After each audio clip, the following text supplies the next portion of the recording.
wandering on the beach. The ocean sprays, the birds speak. We look inside and rise in peace, eyes open to realize hope as we walk in beauty wherever the path leads.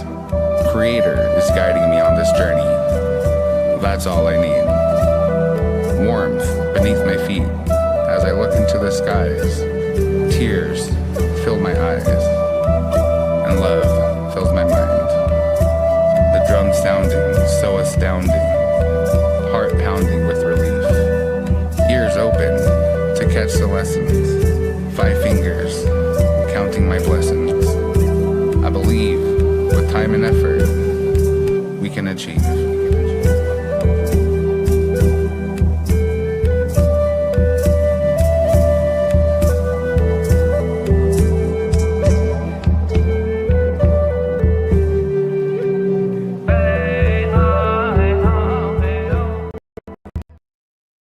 Good morning, everybody. What's going on? It's Dan the Mushroom Man with the Rumination Project this morning. Thank you guys for joining me. We have a special episode today with 2 guests, and we have a very important subject that I really believe is affecting America like no other right now. And I think this is an important conversation we're going to have today. So please join me with welcoming Rasta and Josh White. And what's going on? What's going on?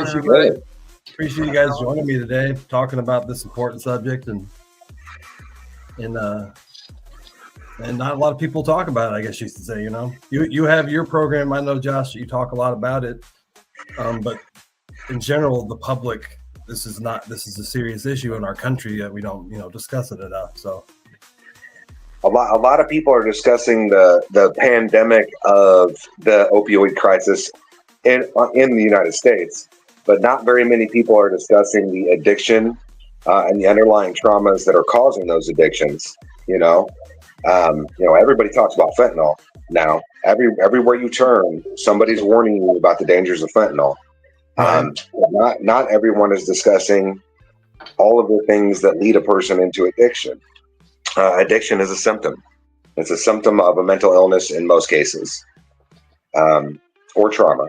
Usually, at least in my opinion and in my experience. Same. And Josh, you can introduce yourself.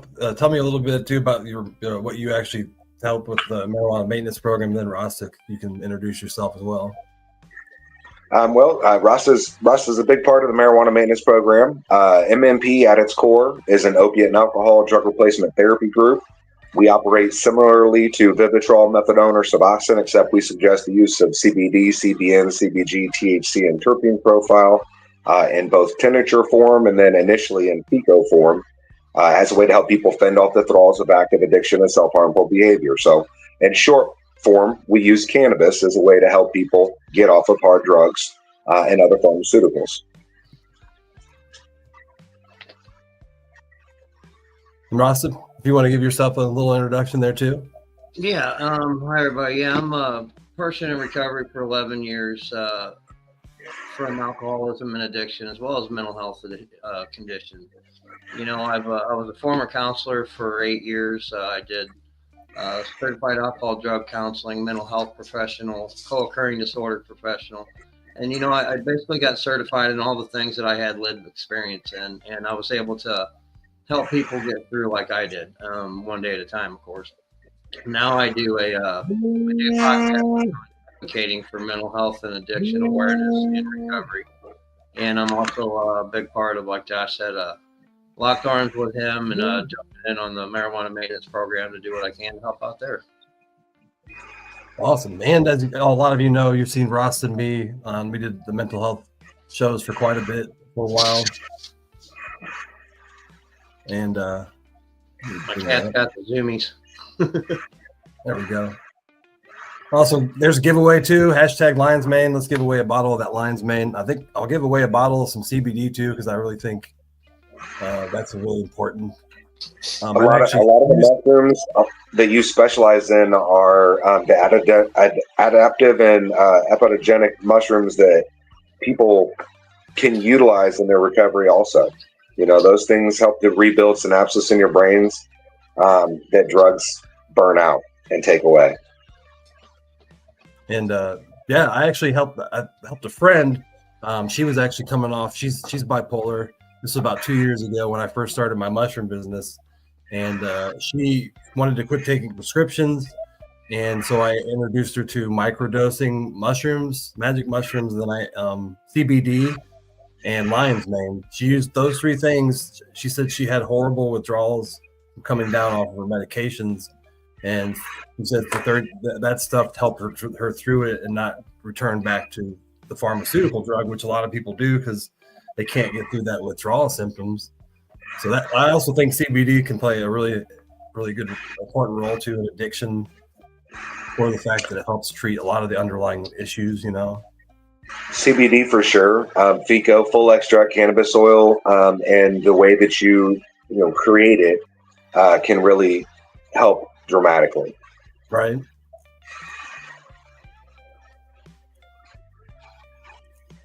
Good morning, everyone. Thank you guys for all joining us. There's a lot of people saying hello. Jason, good morning, Brenda. No, I'm not going to World of Smoke this year. Maybe next year. I've already had a previous engagement to a 419 event this year. Brenda. Where is the World of Smoke at? Kansas City. Ah. Yep. World of Smoke is in Kansas City, put on by Slap Nasty Entertainment. So Slappies and Nasty Glass Entertainment combined to create a production company for events. So it should be a pretty big one, I would imagine. But there are 60 plus events taking place on 420 holy cow. in the KC area.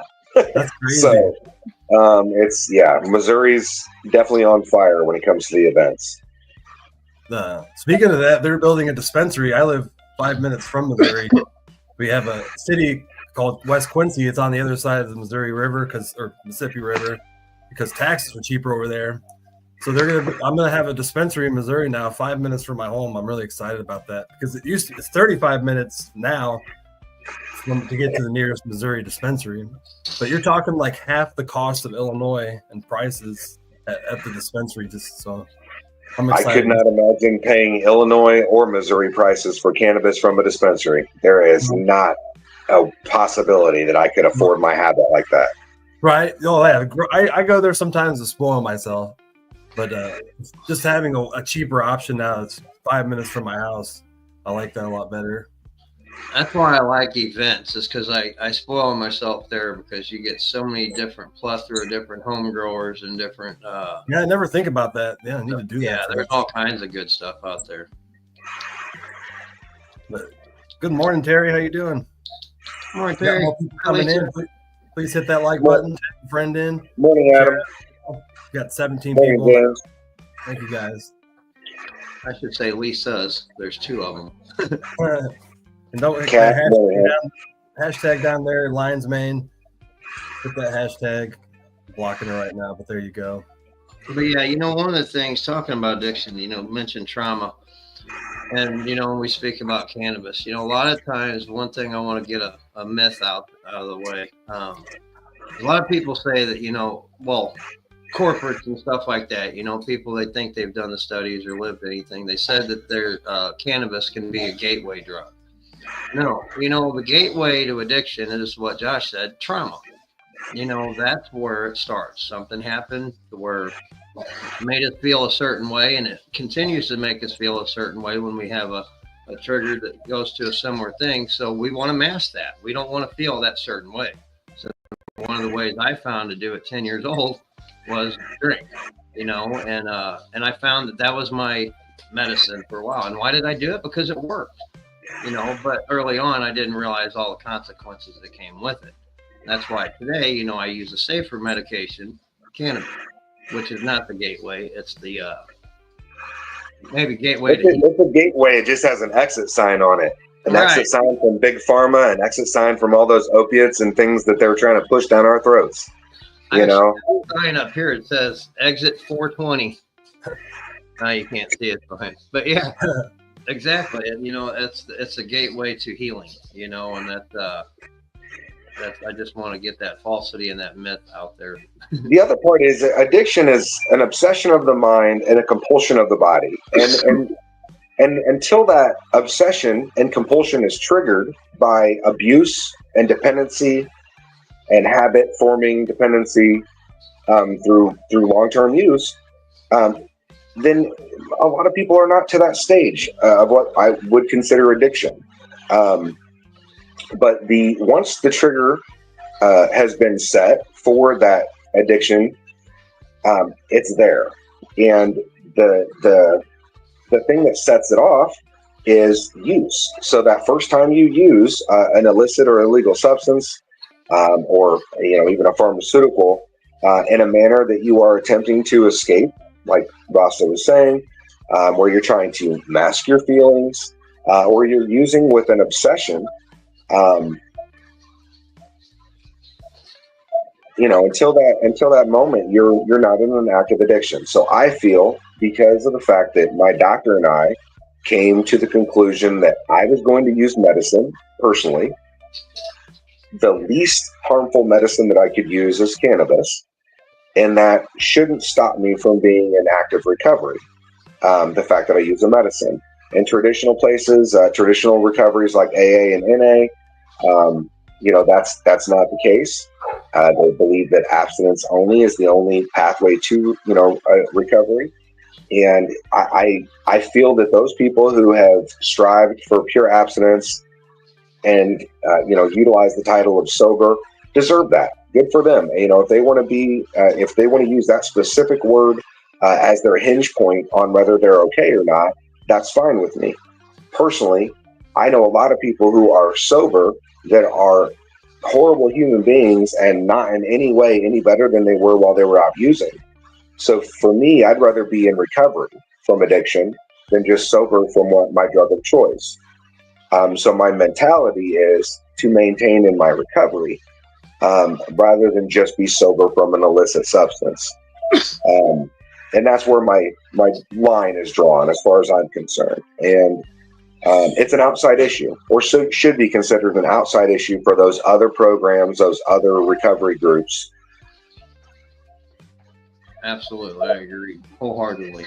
And one of the things I did want to touch on too while we're here is, a lot of times people ask me, was it easy getting in recovery? Was it this? It's more easy staying sober than it was getting sober for me, because that initial step was hard, because it was a change, and I didn't like change, and this was, there was two paths I was looking at. I got this path that I've been going down for years, and it's, beaten down. I'm comfortable in that misery. And then you got this scary path that's new. It's got all these weeds and briars and stuff, in the way. But, the thing is, once I take that initial step, first finding the problem, and then second doing something about it, and asking help, because I couldn't do it on my own. And, getting guidance through that path and starting beating that path down. While this other path over here was starting to grow up and get a little scarier, and I was getting to see it for what it was. Like, I don't want to go down there anymore. Once I beat this path down and start doing it, it became easier as I got along.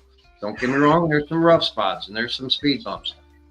But this looks so scary anymore, I don't want to go that way, because I know what's over there. So I can't honestly go back that way without knowing what's going to happen. So I tend to go this way, even though I might look over that way once in a while. It's not enticing like it was. Because, I've replaced it with the life of recovery. People say they work a program. Guys like Josh and I, we live a program. We don't work it. It's our everyday life.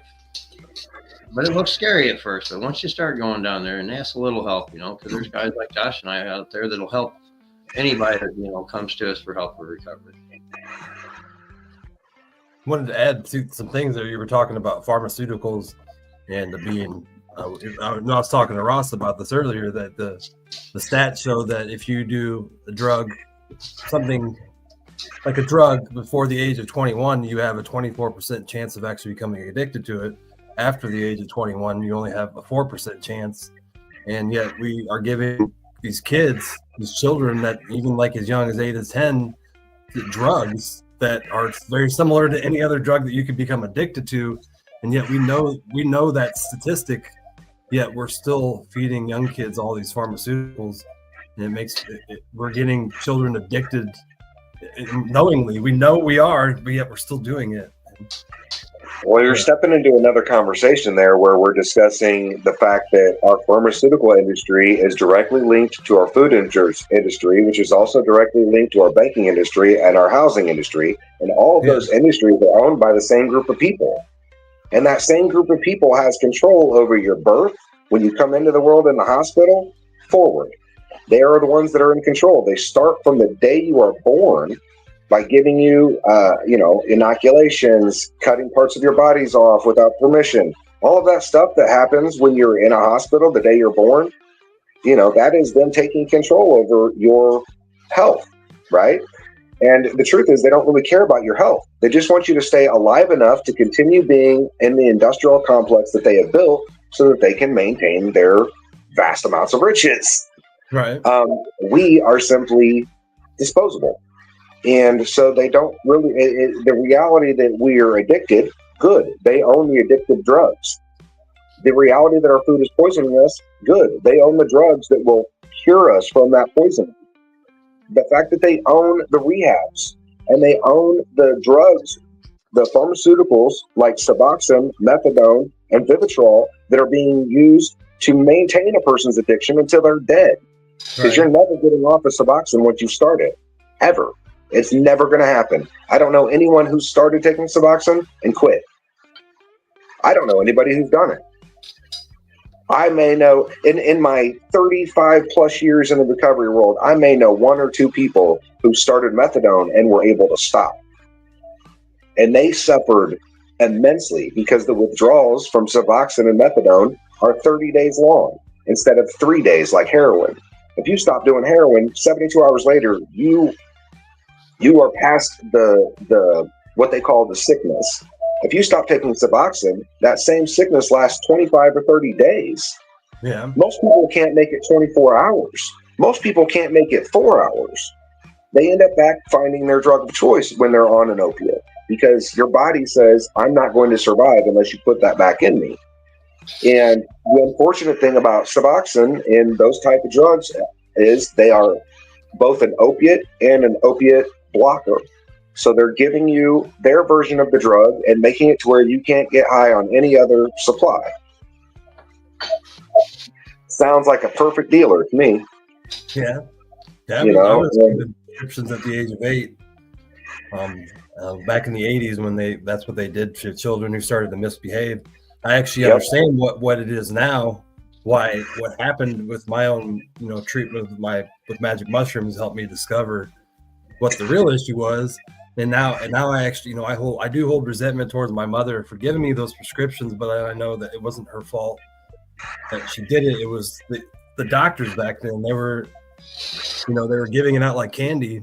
I really think that's why I have gut issues, is because of the years of antidepressants I took. But I wish that we gave kids more choice in the matter, or options than doing that. We have to change what we're putting in them. There are things that we're giving them. There's foods that we feed them. Again, because the same people that own those medicines own the foods. So they give them red dye 40. They give them red dye yellow. They give them all of these things that are in all of these foods that are programmed for kids in the bright colored boxes at their eye level. All of that stuff is giving them the symptoms that cause you to say, okay, my kid won't sit down. My kid won't act normal. Give them something so that I can at least survive. And they give them the Ritalin to counteract the poison that they're feeding them. If we change their diet, then the Ritalin wouldn't be necessary. Right. That makes me think maybe I had that was part of my issue too in the 80s, because I remember consuming a lot of red dye, and now I know that I'm food sensitive. Tricks are for kids, buddy. Tricks are for kids, right? And I didn't realize until my adulthood that I was food sensitive, but it makes me realize that maybe that's what it was. You're not really food sensitive. They're feeding you trisodium phosphate as an ingredient. I use that to scrub the paint off of walls in my job as a maintenance man. And that's what they put in the food. They're poisoning us. Yeah. Purposely. Because when they poison you, you have to go see their doctor that they own. They own the ADA, they own the AMA. All of the studies that you read and hear about are owned by Big Pharma. Big Pharma pays for the ADA to exist. Big Pharma pays for AMA to exist. The American Medical Association, the American Doctors Association is owned by Big Pharma, who also owns our food industries. So if you own the food that they're putting in your body, that's all the poison. You own the water. You own the medicine. Then in the end, they also own the nursing homes that they're going to put you in. And they also own the real estate company who's going to absorb your home because you can't pay for that nursing home. They own it all from the beginning to the end. Well, so the only way is to step away from the system. It's the only way to regain our mental health. That's it. The industrialized complex that is the American economy is what is destroying humans, people as in general, because we don't work for our food. We have created complete embellished entire industries that don't need to exist, where people are sitting sedentary at a desk pushing buttons for no reason. You don't do anything for your actual health. You eat food that is made by companies that are there to poison you, and you don't grow your own food. All of those reasons are why we're unhealthy, why we're addicted, and why we have all this mental health crisis. There it is, in a very short form, why we're where we're at. And the way to fix it is to go back to growing our own food, go back to growing our own medicines, use the barter system with each other, and step away from the system that is designed to keep you locked into it and poison. Mm-hmm. That's it. Yeah, we've definitely disconnected from nature, and that's a huge. And that's huge part of my goal for why I'm homesteading, because of that what he just said. One of my things my dad said before he passed was, he goes, "Son," he said, "get you some land." He said, "Save on gold and silver just in case it is worth anything." He says, "Load up on ammo and guns," and he says, "Go out in the country and live." He says, "Live off the land." He says, "Because it's going to happen eventually."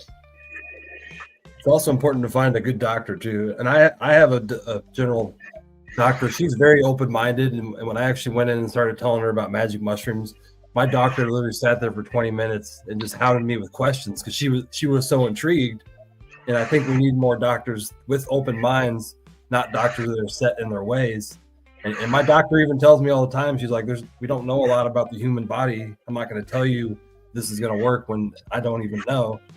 And we need to wake up to that reality that and go back to more Eastern medicine. And that's where my approach has come to this podcast, to my company, and the Eastern medicine ways. The old knowledge needs to come back. And that's the great thing. We still all have a choice, despite all of these challenges with these people controlling our food. We still all have that choice, to improve our lives. We have that freedom. We just need, I filter my water. That's how I avoid the contaminants. Water. Buy Brita filter. They're so cheap, and you'll be a lot healthier for that. And grow your own food. As far as finding a good doctor, I mean, like if I'm missing a body part, if something's cut off or broken physically, I'm going to go see the person that's there to repair that. That's the doctor. Right. If I have something wrong with my health, I'm going to go see an herbalist, or I'm going to be my own herbalist and read what things I can put in my body that are growing out of the ground that will fix whatever symptoms my body is showing. The doctor's not for that. The doctors have been taught how to prescribe you drugs. Drugs are not good, period. They're not what's going to fix or help you, period. It's not what's going to do it. Find a doctor that understands it. Cannabis is not what fixed my mental health crisis. Yeah. It did not. So that drug is not what fixed my mental health crisis. Me actively working on my mental health day in and day out is what maintains my mental health crisis from overtaking my life again. Drugs can't do it. And so, again, if I'm bleeding from a body part, something's broken, I'm going to the doctor. If my heart stops, I'm going to go see a heart doctor and see if they can restart it. But if my health is in question, if just my physical daily general health, that has to do with my energy output and my food intake 99.9% of the time. Don't forget your spirit. Not part two. Realize But how much that can be held up by those other two things. emotional You know, state. my energy output and my effort and what I'm putting into my body, Right. that helps maintain my spiritual health. And yeah, and that's the thing I've learned too is medicine, like Josh said, is just part of it, you know. And like with the cannabis, the whole entourage effect. I work on my whole health, you know, my mental, physical, spiritual, emotional, and you know, just to what I can work on all that consistently one day at a time. Because if I don't and I stop, then I can start reverting back, you know, and I don't want to go that direction. That's why your fucking windshield is a lot bigger than your rearview mirror. You're not going that way. You're going that way. Yeah.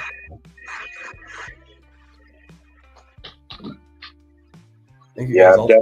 I'm definitely a grow your own type of person. I'm that way about my medicine, and I'm that way about, you know, food as well. And if you can't grow your own, if you don't have the space, if you are like me, where, you know, I'm in an apartment, so I don't have the ability to have some giant garden out back. But I know my local farmers, and I know who's growing my vegetables during the summer, and I do know how to can, and I do know how to do things, you know, that, you know, are some of the lost arts of surviving when we were actually healthy. You know, if you look at the 20s when we were in the Depression, people were the healthiest they had ever been, and they were still healthier than they are now, because they were eating out of their own gardens. They were farming their own food because they had zero choice. There was no money. There was no where to go buy food. The grocery store didn't have it. So if you didn't grow it, you didn't have any. Right. And they were healthier for it. Yeah. Imagine when the hunter and gatherer days, there wasn't much addiction going on. People were more connected to the forest. We didn't have all these stimulants that can make us addicted. I feel like that a lot of people's environment is what leads to a lot of addictions. And I even talked to Ross about that. You know, you're more likely to become addicted to something if you hang out with other addicts compared to people who, you know, who don't use them. There was a really cool study done that supports that. There's this place called Rat Park, right? Well, in this first study, they gave two water bottles to rats in a box. One water bottle contained cocaine, one just water. Almost all the rats died of a cocaine overdose in a very short period in the box. And then they did it repeated the study over and over again. And what they were coming to is that, you know, people will become addicted to the drug no matter what you do if it's put in front of them. And then the guy said, no, wait a second. We're just putting them in a box with nothing to do. Let's give them all something to do and see what happens. So he built what he called Rat Park, which was like every single thing a rat could. It's a rat heaven, right? It had everything, all the wheels, all the running stuff, had everything a rat could ever want. Plenty of female to male ratio, you know, all the sex, all the food, everything a rat could want. And they gave them the water bottle with water and the water bottle with cocaine. And what they found was hardly anyone did the drugs. Hardly any rat in the Rat Park did the drugs. And the ones that didn't overdose. They used it more recreationally because they had all of these amazing things to go do. So that really supports that environment, plays a huge part in addiction. So yeah, I definitely agree with that. And that's a very, very important coping skill for me. Move a muscle, change a thought. You know, if I'm the thought of using usually is only about 3 minutes, you know, really strong anyway. And if I get busy doing something else, it's going to wipe that thought or push it away. And I'm not going to be thinking about it. You know, I get busy over here doing stuff, you know, I'm concentrating on what I'm doing, not what that stinking thinking was. You know, right. That's a really important coping skill that I've always used. And I won't lie, until I developed that coping skill, I used the cannabis as that coping skill. At the beginning of my recovery, when I first started this, you know, years and years back, I would just get high and I would be like, all right, but if the thought of using came, I'd be like, smoke weed, just smoke a joint. You won't think about going to use. And it worked until I was able to work through a program and develop the 7 points of recovery and really decide that I was going to commit myself to making myself better. And then the cannabis took a back seat to my recovery. And the cannabis was more of an addition to my recovery rather than the whole of my recovery. Which, everybody comes to that place in their own time, I think. And it's beautiful that we have this medicine that can open the door to that, Yeah, I use it more for pain and slowing myself down so I can grab a thought, and find a solution to it. It's not like when I had a craving in the beginning, like you were saying, I don't know when that switch flips, but it does eventually. And, I think it's just we get a place in our recovery where we have a level of acceptance as, we've made that change and that transition completely, and we're committed to this side, and we committed to our life of recovery. Today I like to grow, not only plants, I love growing people. I can't get anybody sober, but I can sure show you how I did it and give you some tools to work on it, and find a way yourself and be there with you to help you through it. So, recovery is amazing. Recovery is possible and has no limits, and it's just you get out of it what you put in it. Yeah, I think that. And also, go ahead. I was gonna go ahead. You can go ahead. We had a lot of folks I'm streaming to my audience as well. We had a lot of folks in the comments in there. I just wanted to say hi to them as well. And they were mentioning what you just said, Rasta. The reality of it is that the mental health crisis can be the part that we shy away from working on, and I want to reiterate that using the cannabis was a backseat to my recovery. And my recovery, a lot of it was established through growing. And like you said, as we learn, we grow. As we grow, we learn. And I learned to grow sober. And the Growing Sober campaign helped me with that. As we had I had some really great people donate genetics to me. And I've carried on that tradition where I'm able to donate or give really cost-efficient genetics out to those in recovery. So that they can grow their own as well.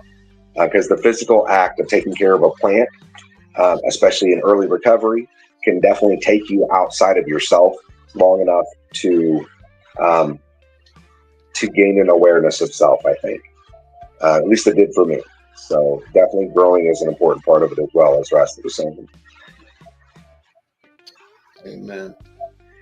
That was actually like they tell us in early to get a hobby. That's a good hobby for me. Yes. I mean, what other hobby can you do that's going to physically repay you the thing that you're using to stay off the other stuff that you don't want to use? I mean, there's not a lot of recovery options like that. Like, oh, here's 5 plants, take care of them for 90 days, and it'll give you drugs to do while you don't do the other drugs. Yeah. There's not a lot of anything like that out there. And so I think MMP and marijuana maintenance, Cali Sober, however you want to call it, definitely is hammering a place out within the recovery world where cannabis can be used as a tool in addiction recovery. Addiction, again, is a symptom. It's a symptom of a bigger problem. We want to get to the root. Just as we do with our growing, the root is the important part, oftentimes overlooked. But the most important structurally and physically to the plant, both for the plant and you as well. You got to get clean roots and get a good solid structure for the base for your plant to grow. That's why I promote magic mushrooms all the time. That's why when I had my first encounter with magic mushrooms, I was like, holy shit, this is how you get to the root of the mental illness. And that's why I started my podcast, because I wanted to educate people how to get to that root. And I realized that it all started in your childhood. Is if you have to fix your underlying issues with and make peace with your past in order to make be happy in the future. And so that's probably the only plant I would say that probably does it more than is stronger than marijuana, but it's still very legal in many places. But it'll be very interesting once that's legalized and that's be able to use as an option by addicts because Well, the that- I wouldn't say it's the only plant though. I mean, have you heard of ibogaine yet? yeah, that's another psychedelic, isn't it? Yeah. It is a one-time. It's a one-time use. You do it once. You have a 12-hour experience, and at the end of it, your opioid receptors in your brain are reset. Uh-huh. It actually physically resets the opioid receptor in your brain somehow. They don't fully. I mean, look, as with anything with the human mind and also plant medicine, they really don't understand fully how it works yet. But it's definitely being studied in a major way. So ibogaine is making huge breakthroughs. Psilocybin therapy, when done correctly with a quarter of a gram dosage in a capsule form, where you're not just eating a handful of mushrooms and going on a wild trip, can be helpful. If a person is being guided through that initial mind reset that they call the deep dive or heavy dose, if a person's being guided through that, it can be done safely. But I definitely implore a person, if they're going to look through that side of things, that they need to have somebody with them that is experienced so that they don't have a bad experience, because it can be terrifying. Looking that deeply into yourself like that can be absolutely terrifying. And having somebody there with you who's experienced is a good idea. And if you're doing it at a microdose level, at a quarter of a gram in a capsule, you should not physically feel that you've taken anything at all. You should not be able to tell that you've taken it.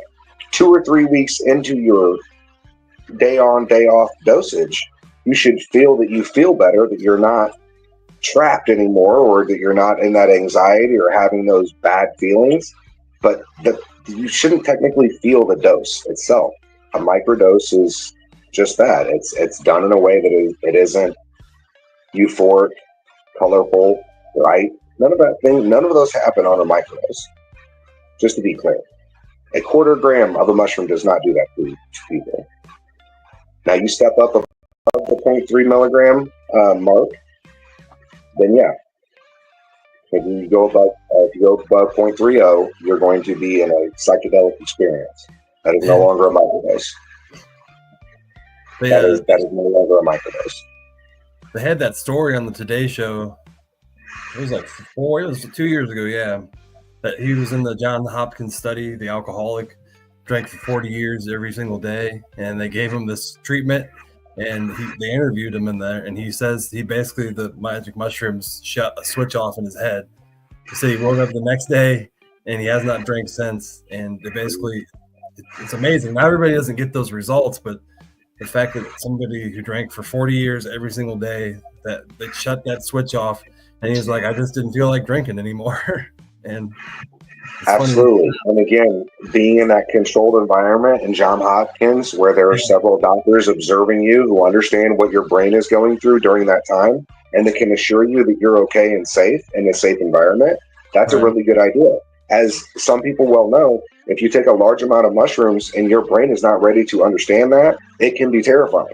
So to tell people to do that without it clarifying that they should have somebody with them who's very experienced in that before they try to take that deep dive into their own mind is just a good idea, in my opinion. Yeah, and they incorporate too the same thing that I try to teach, the 3 steps of having what do I call it, Ross? The intention. Have an intention, have the trip, and then and manifest that trip so it's not just an experience. You actually incorporate what you learned in your life. And they do something similar, and they also they incorporate do not interact with the person. Have the least interactions you can with that person, because you do not want to influence their experience. Because the mushrooms are going to take that person to where they need to go. If sometimes it's terrifying, it's where, and I realize it's where you have to go to heal. And it's not easy work to do your own mental illness treatment. And but that's always important too. Always try to interact the least with the person. So that's why you always try to educate the person before they actually take it, so they know what to do during the experience. But I found that interesting in that story when I first heard it. I was like, wow, this guy shut a switch off after 40 years. So the future of magic mushrooms is very bright. And Absolutely. It's going to be, in the forefront of medicine in a very short period, I have no doubt, which is why they're not changing the laws about it the way people think they are. But in any respect, I think it has its place for sure, and especially in addiction, when done in a controlled environment. yeah, it seems like Canada is setting up shop really right now for the legalization of magic mushrooms. I know there's a lot of companies that are setting up there, and that's a shame that we're not taking advantage of that because it could create jobs down here. Whichever country is the first to legalize, these companies are going to move there, whether or not they're American or Canada doesn't matter, I guess. But I think that when you get in front of it, you can create a lot more jobs and opportunities for people. But I still think we're like 3 to 4 years away from legalizing because those big studies have to finish up, and those take forever. I know there's a huge one. Once they schedule it as a pharmaceutical, it'll be out of our hands anyway. So it'll just be. It already is. I've already watched a lot of YouTube videos on the dark side of magic mushroom legalization, and I understand it. It's just like marijuana. You just have to accept what comes with it, and that now that people will actually have, be able to have access to it. Education is a big part too. But I was also going to say about the environment too. I was talking to Ross about the Vietnam War, and when 20% of our soldiers were addicted to heroin, and when they all came back, the doctors, psychologists thought that these people we're gonna have this huge addiction problem, but they came back and 95% of them quit using, and only 12% had to go to rehab, and that's when they realized that environment has a huge play in this, more than we think. Just that these people are going to be addicts because they did the drug, and I didn't access too, right? I mean, and at that time, no one had set up operations to spread out heroin throughout the country. You know what I mean? Like the 3-letter agencies that brought those drugs in hadn't brought them in and set up the dope dealers yet, right? Yeah. So there wasn't a way to get heroin to everybody who needed it. So the people who just didn't have any access went through 3 days of hell. After the 4th day, they woke up and was like, "Man, I don't feel too bad." By the 5th day or 6th day, they're like, "I feel kind of back to my normal. War's over. Time to go back to life." Right. Because legitimately, it doesn't take that long to come off of an opioid for it to be out of your body. Mentally, it can take a little longer to get over that side of it, but about 3 to 5 days, and you're over the physical side of it. Unless you have a physical ailment like a broken bone of something wrong with your body that's causing pain, and then you got to deal with all the bounce back pain and all of that. But the actual opiate itself is about 3 to 5 days, and it's out of your system. But yes, I still fully believe the environment plays a huge part. And if you put somebody into an environment where they have all the things they need, the drugs become less necessary. That's what rehab does. I mean, I've been in probably, I want to say 20 different rehabs throughout my life, and graduated most of them because it was warm and dry and clean there. They fed me every day. So, spending 90 days in a rehab wasn't that big of a deal. And while I was there, I didn't really crave drugs. We actually had talked about this with somebody the other day about how when you go to jail, like if you go to a county jail, right, if you just get locked up for the night, if you're a cigarette smoker or a cannabis smoker and you're sitting in county jail, you don't have the same nicotine fits or cravings there that you would anywhere else, because your brain just automatically knows there's no possibility of having that. It's just not on the table. So you don't have the same addictive fit as you would. Right. And I've watched that from a lot of people coming into a county jail high on heroin and go through a 3-day withdrawal. And after that 3rd day, they wake up, start eating food, and they're back to normal. For at least for while they're sitting in jail. And that's So yeah. why they say it's so important in the beginning to stay away from the old people, places, and things, because if you keep going to a barbershop long enough, you're going to get a haircut. If I keep going back to hanging around thinking I can hang around them old people again, next thing you know, I might think it's enticing and try it. And then I'll have a couple drinks in me, and then I'll be like, you know what, them some bitches almost had me fooled. Because that's the way my brain revert back to that old way of thinking. And I'll be like, yeah, AA is a cult. Them people don't want to ever talk about this and that, and I'll start rationalizing what I'm doing again. That's why it's so important for me to continue to do this on a daily basis. And I had to rewire and retrain my brain to the best of my ability. And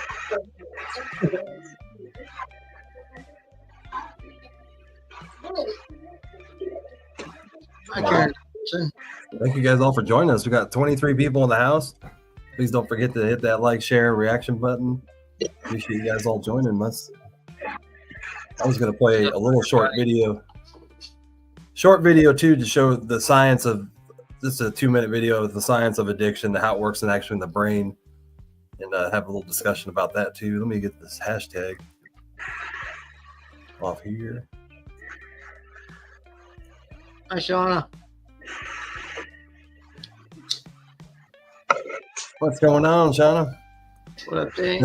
Thank you guys all in the comments too, sharing your own stories as well. True that, Shane. And Adaminsky said he won't feel the trip, you just feel the clarity. I like that. Nice. Oh, when you take a microdose? Yeah. Yeah. Man, microdosing too can really, really, really increase your creativity, man. If you use it just right, and it can, which I've used it in the past. Like sometimes I've made some of my items, the products, a website once. I did my whole website high on mushrooms because I was like, I need my creativity to be at max capacity, and it really helps do that. I've gotten to a stage now where, at the beginning, I did a macro dose, reset, did microdoses every other day for a couple months. And then once I got past that, and now I don't take them hardly at all. If I am going into a highly stressful situation or an event, I will take a microdose. But usually I don't feel like I need it that much. Yeah, my journey, I haven't, when I first started using them in 2021, I did like 5 months of straight treatment, really heavy doses every weekend. But now I do it like twice a year now, if that. I got to a point where I'm happier, and I'm finding ways to find that happiness through other means. And well, that was a big part. When I first met Dan, I had heard of microdosing and intentions and stuff like that, and I had taken several, hallucinogens in my partying days, but never for that reason. I always knew there was benefits to it because, I'm kind of intelligent, and I could see how it was doing that. But like I said, I overdid it. But whenever when I first came to the community, I met Dan. I started doing some intentions, and I did followed by some microdoses. But I wouldn't go out with people. I would be by myself in a comfortable environment. And I would do an intention on what I wanted to focus on, and I learned a couple things. I was able to forgive myself, and I was able to find my passion for recovery again. And those are two things that I was grateful for. I don't. Once in a while, I might do a little recreational, but sometimes I will do like a couple like a week or so of microdoses just to kind of get a focus. Like Josh says, I don't feel it, but I notice it in the long term for after a couple weeks, and then I stop for a while, and I kind of get that even keel. But other than that, I don't enjoy tripping like I used to when I was younger and used to party. I don't like that feeling. But whenever, if I'm doing an intention, I can surpass that feeling and go towards that intention when I'm going. But I don't like overdo it or nothing anymore like I used to. But it was helpful in my I wouldn't say early recovery, but there was a couple of years there I was into a depression when my dad passed away, and I quit working on me, and I started reverting to a depression state, but when I came to the community and stuff, and I did the intention and started getting back into recovery, I met Josh, and seeing people that that gave me hope, again, and gave me that passion and relit that spark, because there for a while it went out, because I had burnt myself out. I was working as a counselor in the corporate field, and I did a lot of helping people, but there was a lot of barriers that I had to go through in order to help them people, and I wore myself out and exhausted myself jumping through and going around them barriers, so I could, just to get to help somebody, So, when I did the intentions and followed by the microdose and the mushroom therapy, it helped. It's not something I need on a regular basis. Yeah, but microdose once in a while doesn't hurt. It's one of the only drugs known that tells you no more. You don't need any more. You're good. This is what you got what you needed out of me. It's a therapist inside of your head. I feel like it's like Yeah. a permanent therapist in your head after you take it, and you're like, you understand things a lot more. And when awareness is literally the thing. When you become aware of what you're doing and what's causing it, that's the first step to recovering from a mental illness. And when I basically had my awakening with my first mushroom trip, I'm like, wow, this is the real world, not what I was living for 36 years of my life. Cheyenne Moore, hello, my friend. How are you? There's Cheyenne too, by the way. She's going to be on my podcast next week, and we're going to talk about inner child and how that relates to your emotions. So it'll be a very interesting subject, because I want to dig deeper into inner child and anger and how those two relate to each other. Because I'm trying to heal my inner child's anger as well. So you think not getting to express it maybe have a huge part of it? What's that? You think not getting to express it has a big part of it? Like not being allowed I to think that our emotions as an adult have way more to do with our inner child than people realize. That's really what we're talking about. Yeah. I apologize. Be right. So Cheyenne was actually on 2 episodes last when me and Rasta did a podcast, and we talked about shamanism and psychedelics and how they relate. That was one subject we did. And I think the other one we did was something similar to that. I love the topic of shamanism. Anytime you're talking about herbalism, and a shaman was just the old guy in the neighborhood who'd watched everybody take everything that existed. Like, here, try this. He'd come up with a bag. Like, here, you think that's bothering you? Try this. And he'd look back and wait and see what happened and go, okay, this did that to that person. I know not to do that again. So I don't know. I think shamanism is awesome. I actually named our MMP oil snake oil. Just because, That's what she came on. We talked about chakras. That's right. And chakras, I find so intriguing about how your emotional state relates to your physical state. And when I actually started digging into chakras, I was like, this is some BS. And then I started incorporating chakra music with magic mushrooms and realizing you can literally access like different parts of your brain when you're on these frequencies according to the chakra beliefs. My mind was blown. And it really the chakras are actually, they're physical ley lines in your body. They're electrical and electromagnetical ley lines within your body. So they're an actual real physical thing that lead up to your pineal gland, which is, it has a crystal inside of it that when you allow the oil to be transcribed down to your body, down your spine and then back up, and then you use your tongue to press the roof of your mouth in meditation against the crystals in your brain, it causes a piezoelectric shock in your brain. It physically enlightens your mind. Huh. That's what Buddha and Christ were talking about when they were talking about enlightenment. It's just it's an actual physical action of your body. When your chakras are in line, that oil can travel down your spine and back up, and you can have a physical enlightenment through your piezo crystal in your brain. Nice. There's that. Google the rabbit hole of that. This is also a great shaman book I love. It really teaches the wisdom of the shamans. That's a book I've been reading for years, and there's a lot of lessons in there, but it's hard to incorporate into your life because shamanism is more or less rejecting modern society and becoming your own individual person and not influenced by tribalism. That's hard to do in today's world, to escape tribalism because it's everywhere.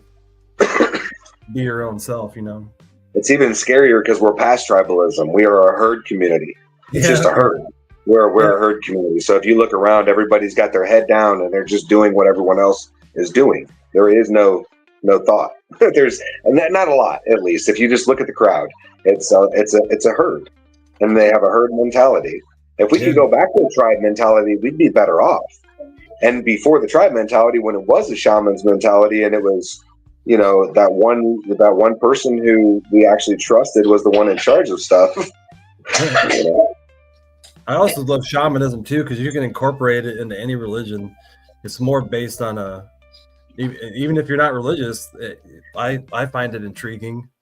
And just that ancient knowledge. And I really think ancient knowledge can come back, because these people were not influenced by, their minds weren't bothered by all of these distractions we have in our life. So I think they were able to think way more clear. They were able to sit around and actually feel their bodies and then write about it. And I think that knowledge is way more important than anything Western medicine has to say. There are so many frequencies and waves being pumped out into the open air that we are very bogged down by all of that when it comes to hearing our own vibration. You know, we're bogged down by all of these frequencies and vibrations that are pumped out and pushed on around all of us. You got 5G towers and, you know, all of these different things that are changing the frequencies that are in our ether above and around us.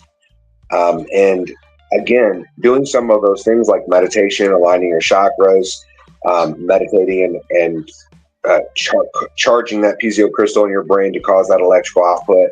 Those type of things allow your electromagnetic pulse, your torus, that shield that surrounds your body and connects with the earth. It allows it to vibe at a higher rate and push those frequencies off of you further, and lets you be more of you and less of the frequencies that are being pushed down all around you. And we see that in other species of animals when they do behaviors that we have no idea how the hell they know to do, because they see things that we aren't seeing. They communicate with the earth and things we aren't seeing. And I think that humans have that ability. If you know, there are people who do, people who meditate and.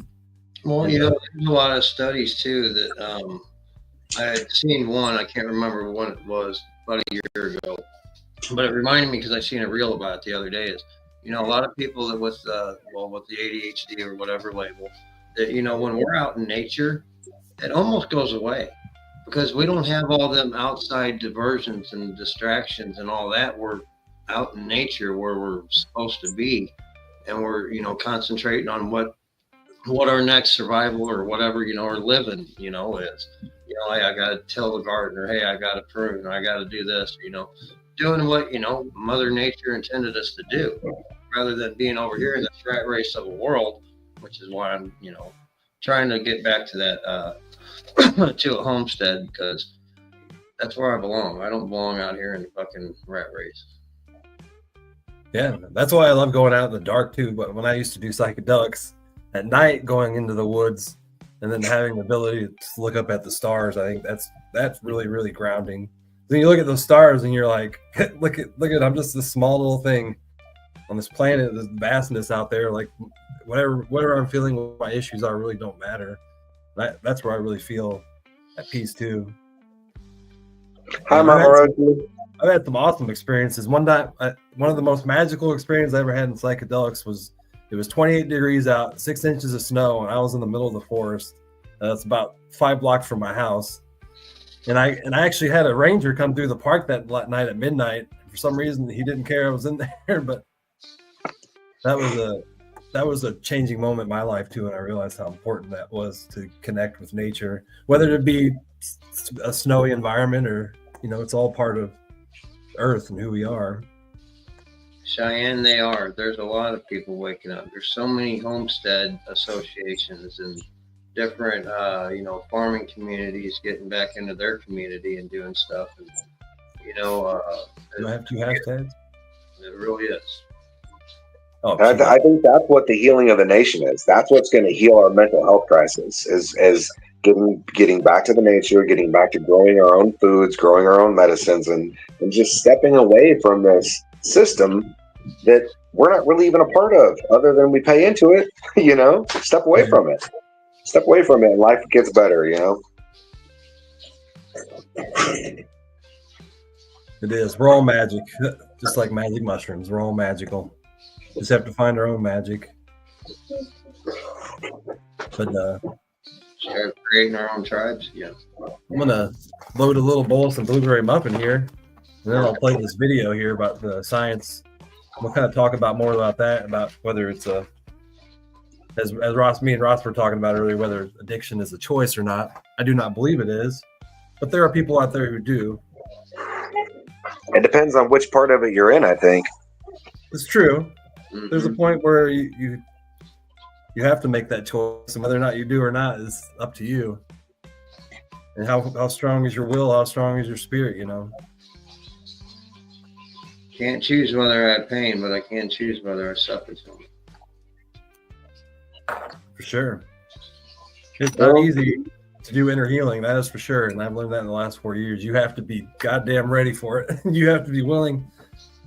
But I was even when you're ready and willing, that inner work, that shadow work they talk about, that working on all that shit that is real in you, that is the trauma, is fucking traumatizing. So again, having people around you that you love, that you trust, that you can confide in, that you can tell these things to, that you're finding out within yourself, huge deal. That's when I say having somebody with you when you're doing it. That's my shaman. That's what we're talking about when we say a shaman. That person that I know, that I can trust when things are melting around me and I don't know what to do next. That's a huge deal. I got lucky, and I've told Ross this.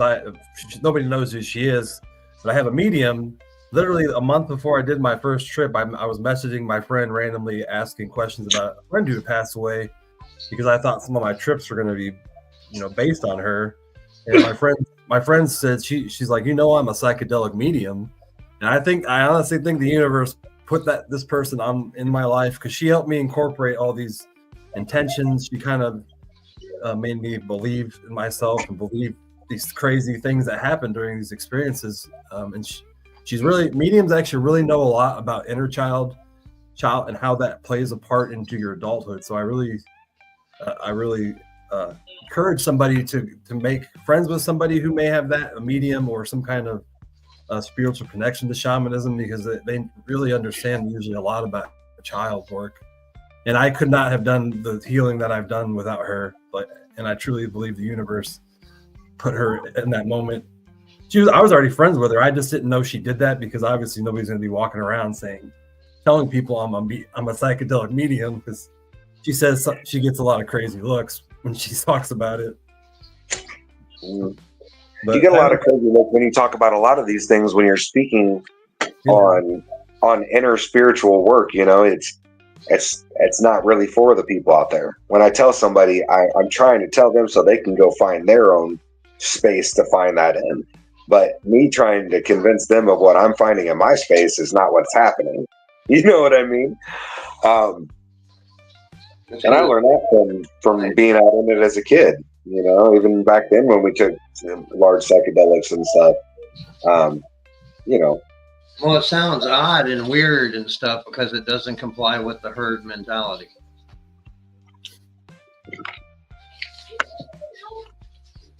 People have been taught that stuff like that's taboo, and a lot of times they shy away from it because they're either scared of it or don't understand it or don't have an open mind enough to learn about it.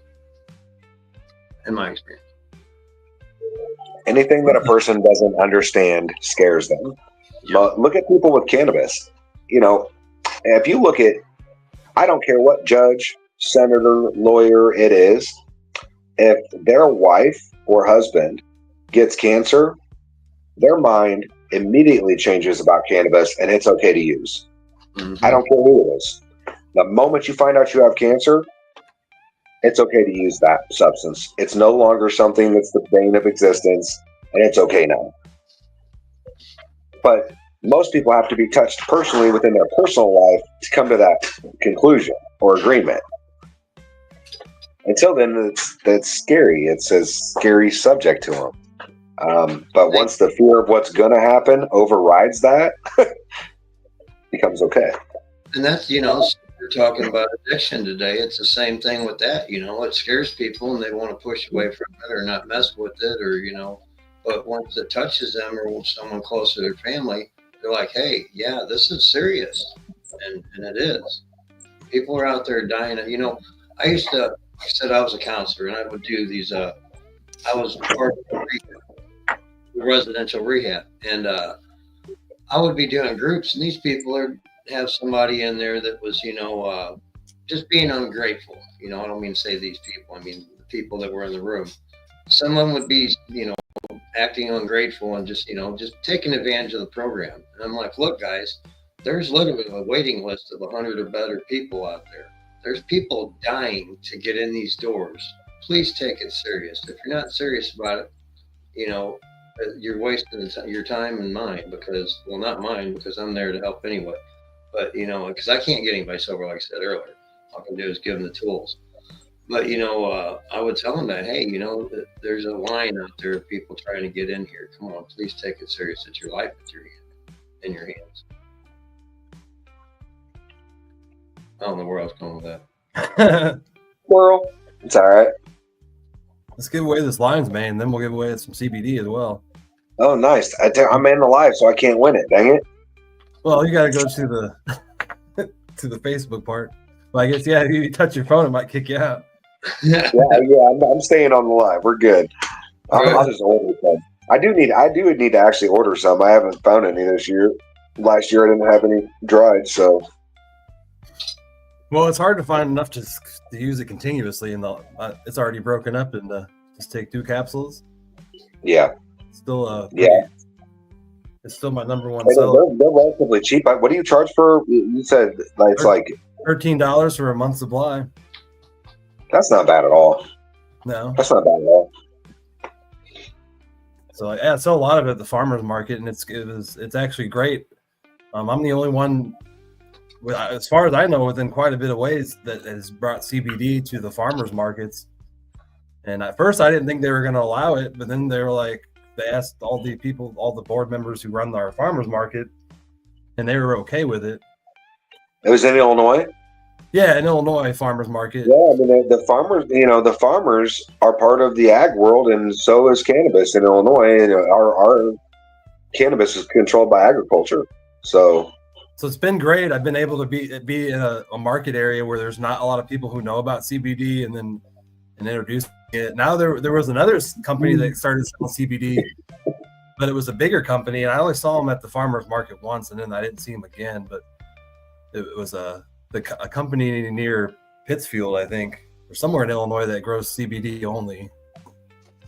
I can't remember what they're called, but yeah, that's awesome. That hopefully they'll become more and more popular. And the fact that I did not only bring mushrooms to the market, I tried to bring these mushrooms too, like the lion's mane supplement, where you can actually incorporate it into your daily health. And then the other one's the 3 mushrooms, the turkey tail, reishi, lion's mane. And I've been hearing people say a lot of great things about how it changed their life. So it's awesome to hear, guys. That's why I started this, to introduce people to substances that they aren't familiar with and show them that there are things way well beyond what pharmaceuticals try to sell us that are, especially with lion's mane. If science proved that a $13 bottle a month could save you from getting Alzheimer's, man, that's the next big boom for pharmaceuticals is Alzheimer's treatment. They would go out of business. That's truly why I do not think there's research on lion's mane, because of that. Apparently right now they have one treatment out, and one treatment for this Alzheimer's drug is $30,000. And all it does is keep your Alzheimer's from getting worse. $30,000 for one treatment. That's just ridiculous. So, well, if you didn't know who you were or who your family was, you'd pay $30,000 to find out. That's true, but they even tell you this, that this just keeps you from getting worse, not getting better. And I'm like, well, that's, and lion's mane is one of those things that actually shows that it can make Alzheimer's better once you actually have it. And so Well, does I'm positive that you know who Paul Stamets is, right? Paul Stamets has the Stamets stack, which is a combination of the lion's mane, turkey tail, and psilocybin. And he's got his own his own brand or whatever. But one of the great fungus experts in the world, and when you combine lion's mane with psilocybin, there are things that are being rebuilt in your mind that they do not understand in any way. But it definitely there's got to be something to it. There has to be some to it because your brain explodes in activity as soon as 15 minutes after taking it, just explodes in neural activity. So. Yeah, I've experimented with that before, and where I did the lion's mane with the magic mushrooms. I also experimented with something else too, that nasal spray, Nasonex, no, Flonase. I read once that Flonase. I was reading on this.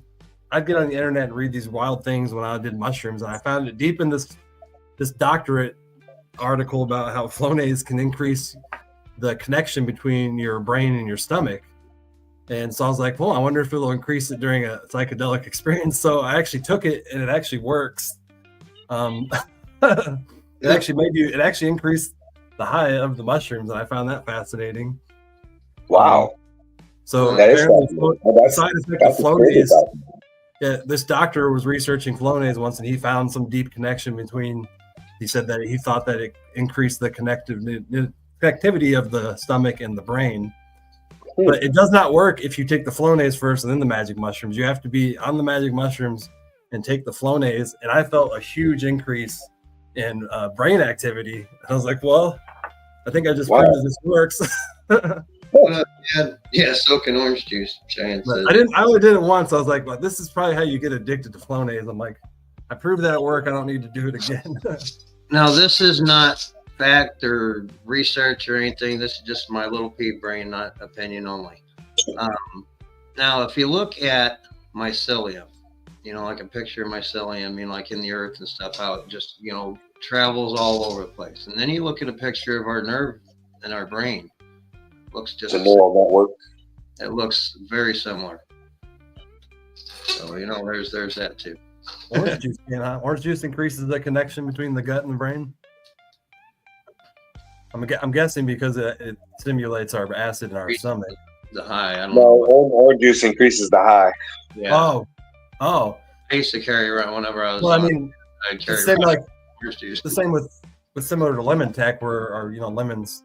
Citric. Anything citric. Yeah. I felt like the guy from Limitless. I did for a second. I was like, "Holy crap, this works!" And I was shocked. For one.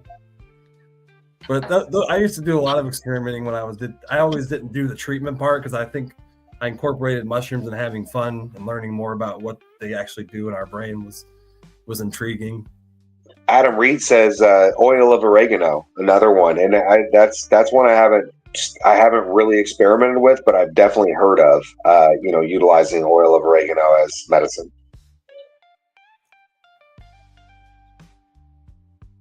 Right. I hate that even though I'm streaming to my platform, that my people aren't automatically locked into the comment section. I have a whole separate comment section going on over here. Oh, it's not showing up here? I heard you say Mama Rochi earlier, and I didn't see her. But hi, Mama Rochi. You're still I wonder why it's not showing up over here. Well, because I'm streaming this to my audience also. So there's an option when you come into StreamYard, you can click stream to your audience, and it allows you to stream it to your audience separately. So I'm streaming under my name as alive. So it's streaming to all my people, and that's like a whole separate conversation, I guess. Gotcha. I didn't know it was in the beginning. Incorporate it because mine are over here, and it shows. Usually it incorporates it in, yeah. Yeah, it shows a little paperclip on. So anybody else want to get on the lion's mane hashtag here? I'll give it away here in a second. I said I was going to smoke this bowl, and I still haven't because we get always into some good conversations. Cheers. Not my favorite thing, magic mushroom. I mean, my name is Dan the Mushroom Man for a reason. But yeah, you know, one of the good things, guys, and you know, this is just I want to give a shout out to Josh is, you know, the marijuana maintenance program is it's what they used to call people that use cannabis when they were in AA. You know, oh, you're on the marijuana maintenance program. But you know, when I seen that name being a, you know, I was a dedicated member of AA for years, and I still work that program in my every day. I just don't go to the meetings.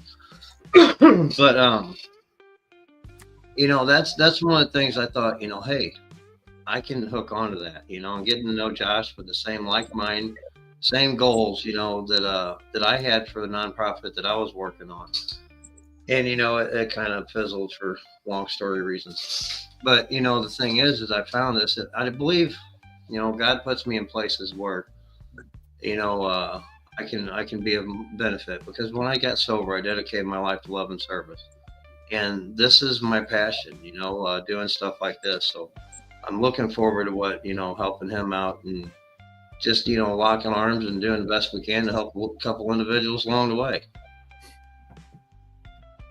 Oh, Crystal. Rob, you're my makeshift sponsor in this thing that we do, and so you know I don't claim a real sponsee relationship, but when I have a question, you're the person I turn to most often. So I love you and appreciate you, my friend. Thank you for being part of my recovery. And thank you for inviting me to have a conversation in addiction. This is an important thing for me. marijuanamaintenanceprogram.com. You can find out more about me and who I am and what we do. I implore you to grow, grow, and pop some seeds. If you don't have any, get a hold of me. Then you guys both got sweet beards. You showed that the promo for it showed me who has no hair, got absolutely no hair, and then I got two guys with all this other hair. The gray streaks stand for 11 years in recovery. I don't know what I'm going to do next year. If you two would like a beautiful beard like like myself or Rhino, check out Master Rochi's beard oil, masterrochesgarden.com. Does Master Rochi have anything that helps hair regrow after 21 years? I'll tell you what, it can't hurt. Okay, it's the reason I promote their product above other beard oils is it's the only one that's actually made out with hemp oil.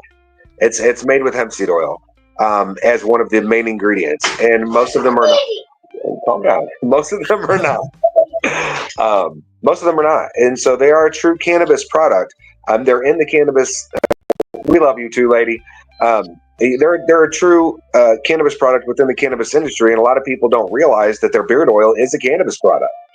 So it's made out of hemp oil. So I love promoting them guys, and you know, makes for a good beard.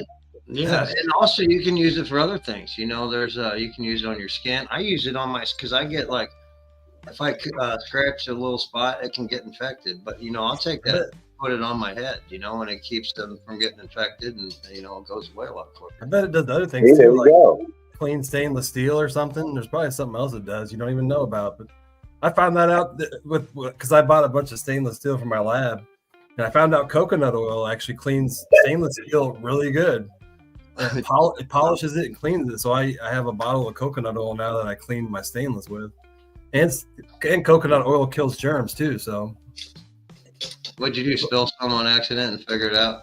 I read it online. I was like, coconut oil. So, and I have a lot of coconut oil because that's what's in my CBD capsules. That's why I thought maybe you infuse coconut oil and then put it into capsules.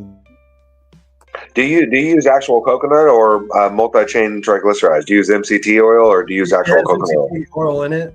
And I've been using coconut oil probably for 10 years. So I've experimented with like probably 12 to 14 different kinds.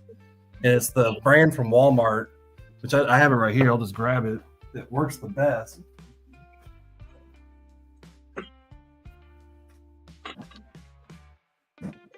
Because there's a lot of brands of coconut oil out there, and a lot of them are actually really crappy.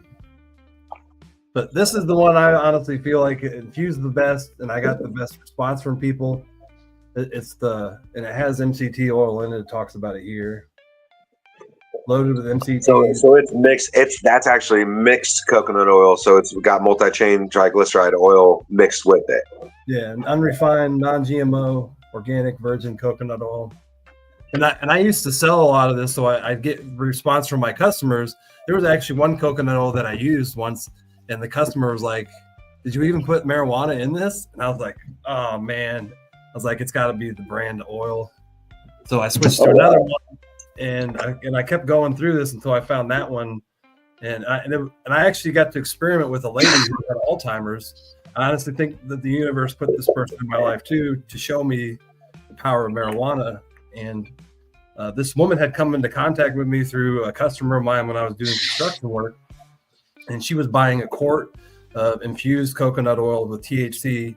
I was loading it up in there. It was strong stuff, and she took it for almost 3 years and gave me feedback about her husband said about how it was treating her Alzheimer's. He actually did not believe in marijuana until he saw his wife. He said she started coming back, and she ended up passing away, but he ended up writing this handwritten note to me after she did, and about how it changed his life. And That's amazing. it's pretty amazing. And I got to see it firsthand. When you start working with this plant and you start actually helping people, it's the repayment for working with the plant is in itself.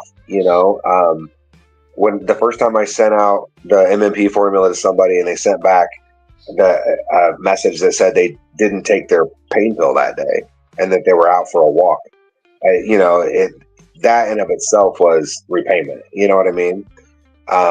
But because of the plant, and it is this plant medicine, it did a whole bunch of other stuff for these people. And like you were saying, in combination infused with coconut mixed with MCT oil, I have reports coming back of improved heart conditions, arrhythmias, things like that.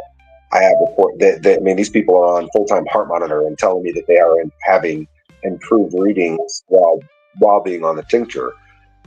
Amazing results. So this plant's it's amazing. It's amazing that I'm literally watching this plant reverse the effects of Alzheimer's, and there was no study out. Like literally 6 months after she died, I saw the study finally came out, and they were like, "Oh, marijuana can apparently treat Alzheimer's." And I was like, "Well, wait a minute, I already know this."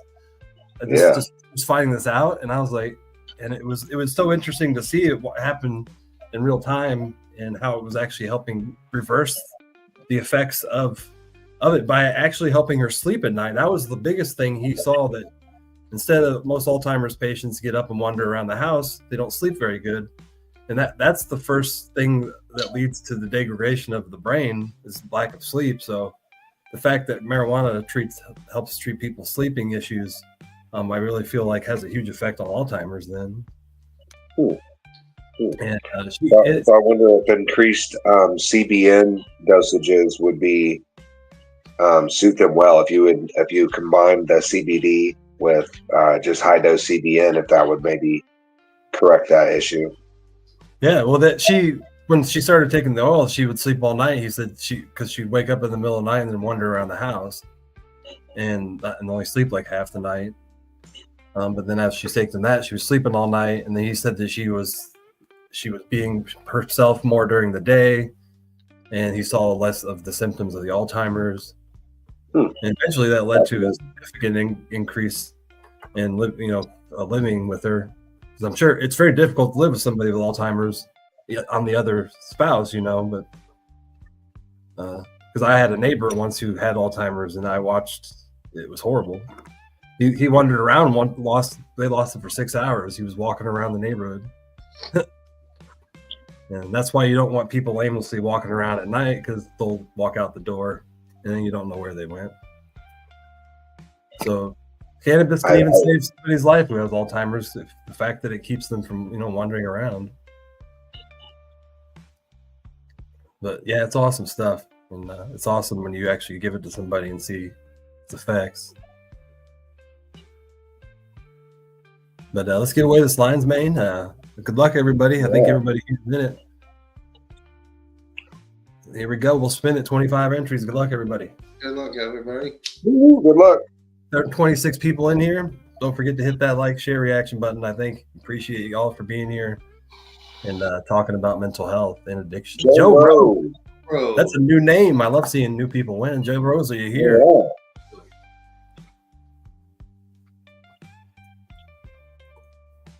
Joe Rose in the house. Is he coming through in one of your guys' feeds? I don't see him in mine. I've never seen his name before. I don't see the name either. I broadcast it to probably 25 places. So Yeah.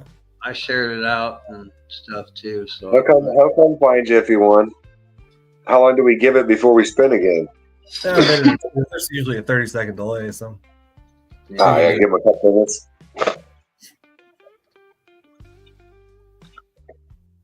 So YouTube as well. We're on live on YouTube. Nice. So, do you have events coming up where you're going to be distributing mushrooms? I usually go to my local farmers market, but this year has changed for the fact that I have a car now. Because I used to have a company truck only, and I was only allowed to drive it an hour and a half from Quincy. I couldn't drive it any further. So I do want to go to more events now that I have a car, and so we'll see. Well, I'd love to go to the St. Charles, but that's more of a farmers market. It's apparently they say 1,500 people will walk past your stand, so it's a little more expensive. But I definitely want to get my name out more, because once I start going there, people realize, hey, this guy actually has affordable supplements, and then they'll start buying online, because I actually make a lot of sales too online. It's a great part-time job for sure. I don't know if Joe's here. Come on, Joe. What do you know? Lose out, buddy. But there is an opportunity too that I could actually hire somebody eventually to take over, because it is becoming a lot in the middle of the season when I'm doing my roofing job for 70, 80 hours, and then trying to do the farmer's market when I'm exhausted. Trying to do like a franchise out. It'd be worth it to hire somebody. The profits. I'm one of the higher selling people at the farmers market. So they usually help. The farmers markets usually help work around me because they want me there.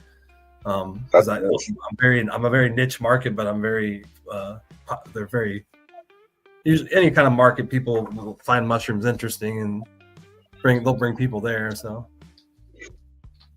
I feel bad sometimes. I see people that go to the farmers market and they don't sell a lot of products. They just sit there for 5 hours and don't make much money. And I'm like, what? That stinks. Yeah, I don't know that I could be sitting in an event like that and not be at least moving stuff around. You know, I don't get a lot of donations, but we stay busy the whole time we're in the event. You know. All right, I'll spin it again. I don't know where Joe is. Good luck. All right, Joe. Watch him win twice. I think it takes his name out. Yeah, it does.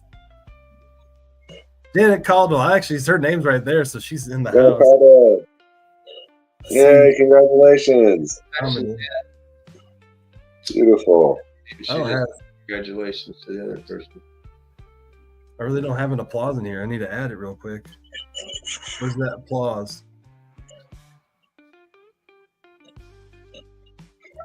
You like the old school radio station and have your mock applause queued up? I didn't have it in there. Oh, it's a golf clap applause.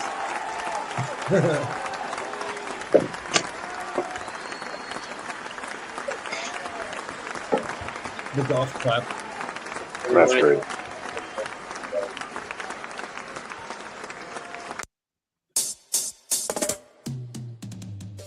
I'm gonna get out and play soon. She's here. I knew she was. Oh, there she is. Good job. Congratulations, Janet. Congratulations. Let me write that down. And again, there is Dolores. there is plenty of Pico on my website still. I think I have like 40 tubes still left. Anybody's still interested. It's really good. There is Dolores. There is plenty of Pico on my website still. I think I have like 40 tubes. Anybody's interested. There we go. I was like, do I have it running? No, I clicked on one of these comments and it took me into the live. Okay. But somebody told me it was really strong. I don't like to eat Fico so I didn't try it because it puts me to sleep. But somebody else already told me that it helps with their pain a lot. So. Oh, Fico definitely helps with pain quite a bit. That's what I use to quit Oxycontin, heroin, and everything else. Do you make Fico as well, Josh? Or? Yeah, I actually have a special way that I make my Fico. Do you sell it to people as well? Not sell it. I give it to people. I'm in Illinois where we can gift things. I do a lot of gifting away. Do you make enough of it to have it to give it away a lot? I usually have it available, especially for those that are in early recovery or anything like that. I can gift them what they need to keep themselves right or get themselves right. That's good to know for people out there. So if somebody doesn't have they're struggling. I use kind of a unique method to create the Fico. I actually have a 3-part method. I use fresh frozen flour for one method, alcohol extraction on fresh frozen, and I never heat that. I actually air dissipate the alcohol off of that one. And then I have cured weed, just regular cured, not decarb. But I'd make a tincture out of that, and then fully decarb weed, and I make a tincture out of that. And then I add those 3 together to make the final product. So it gives a very wide range of cannabinoids in that Fico. All the CBGA, THCA, a lot of the things that you lose when you heat up the alcohol mixture, you can maintain just by doing, use a spinner inside of a container to spin off the alcohol instead of heating it. Just basically air dry it. And that maintains all that THCA, CBGA, the inactivated cannabinoids as well. It's crazy how many different ways people make it, and I always get to the end result. I'm like, hey, as long as this is doing what people want it to do, that's so many different methods of doing it.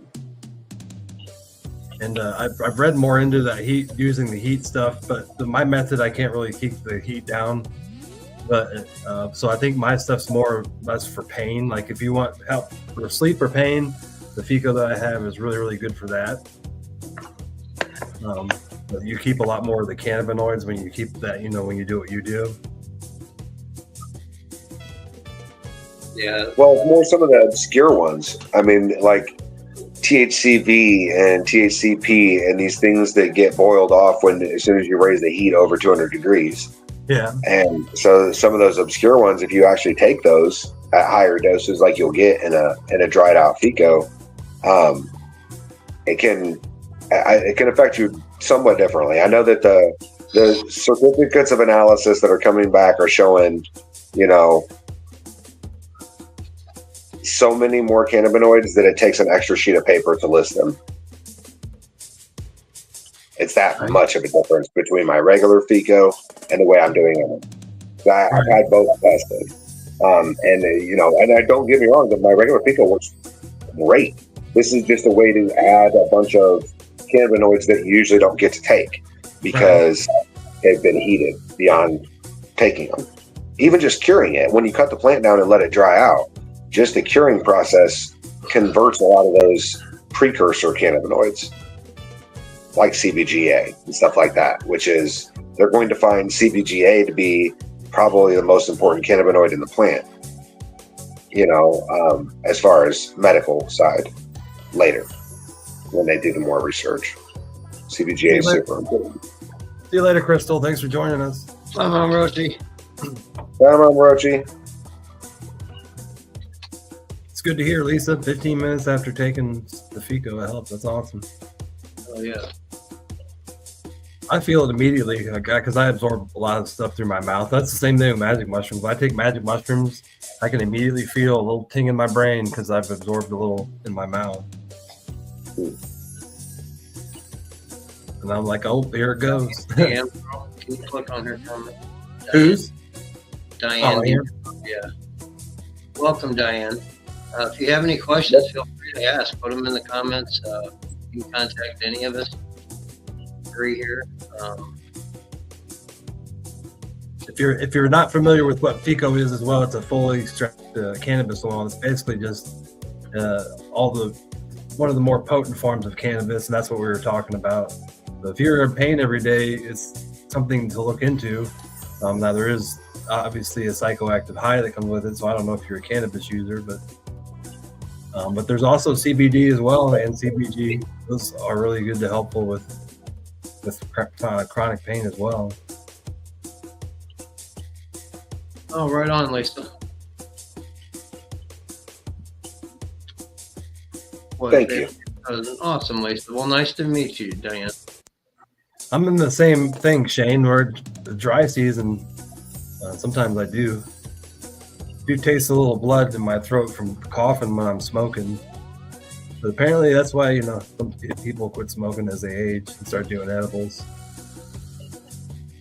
Mine's more irritating to my throat, but that has to do with the dry weather too. I don't have that issue in the summer.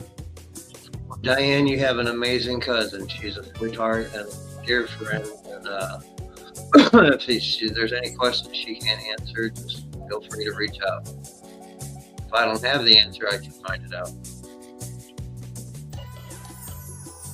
When it gets to the smart and technical stuff, I ask guys like these, because I'm just a grower and, mental health and addictions. I do that part. When it comes to the technicalities of all the cannabinoids and all that stuff, those guys have done a lot more research, and I'm still in the learning process. But if I don't know it, like I said, I can get hold of them. Go from there. Oh. Again, welcome. Oh, that video's ready to play there. We'll bring that up. Oh, our names. I'm Rasta Rhino, by the way. This is Josh White. That's Dan Baird. And Tony, what's up, brother? Wrong button.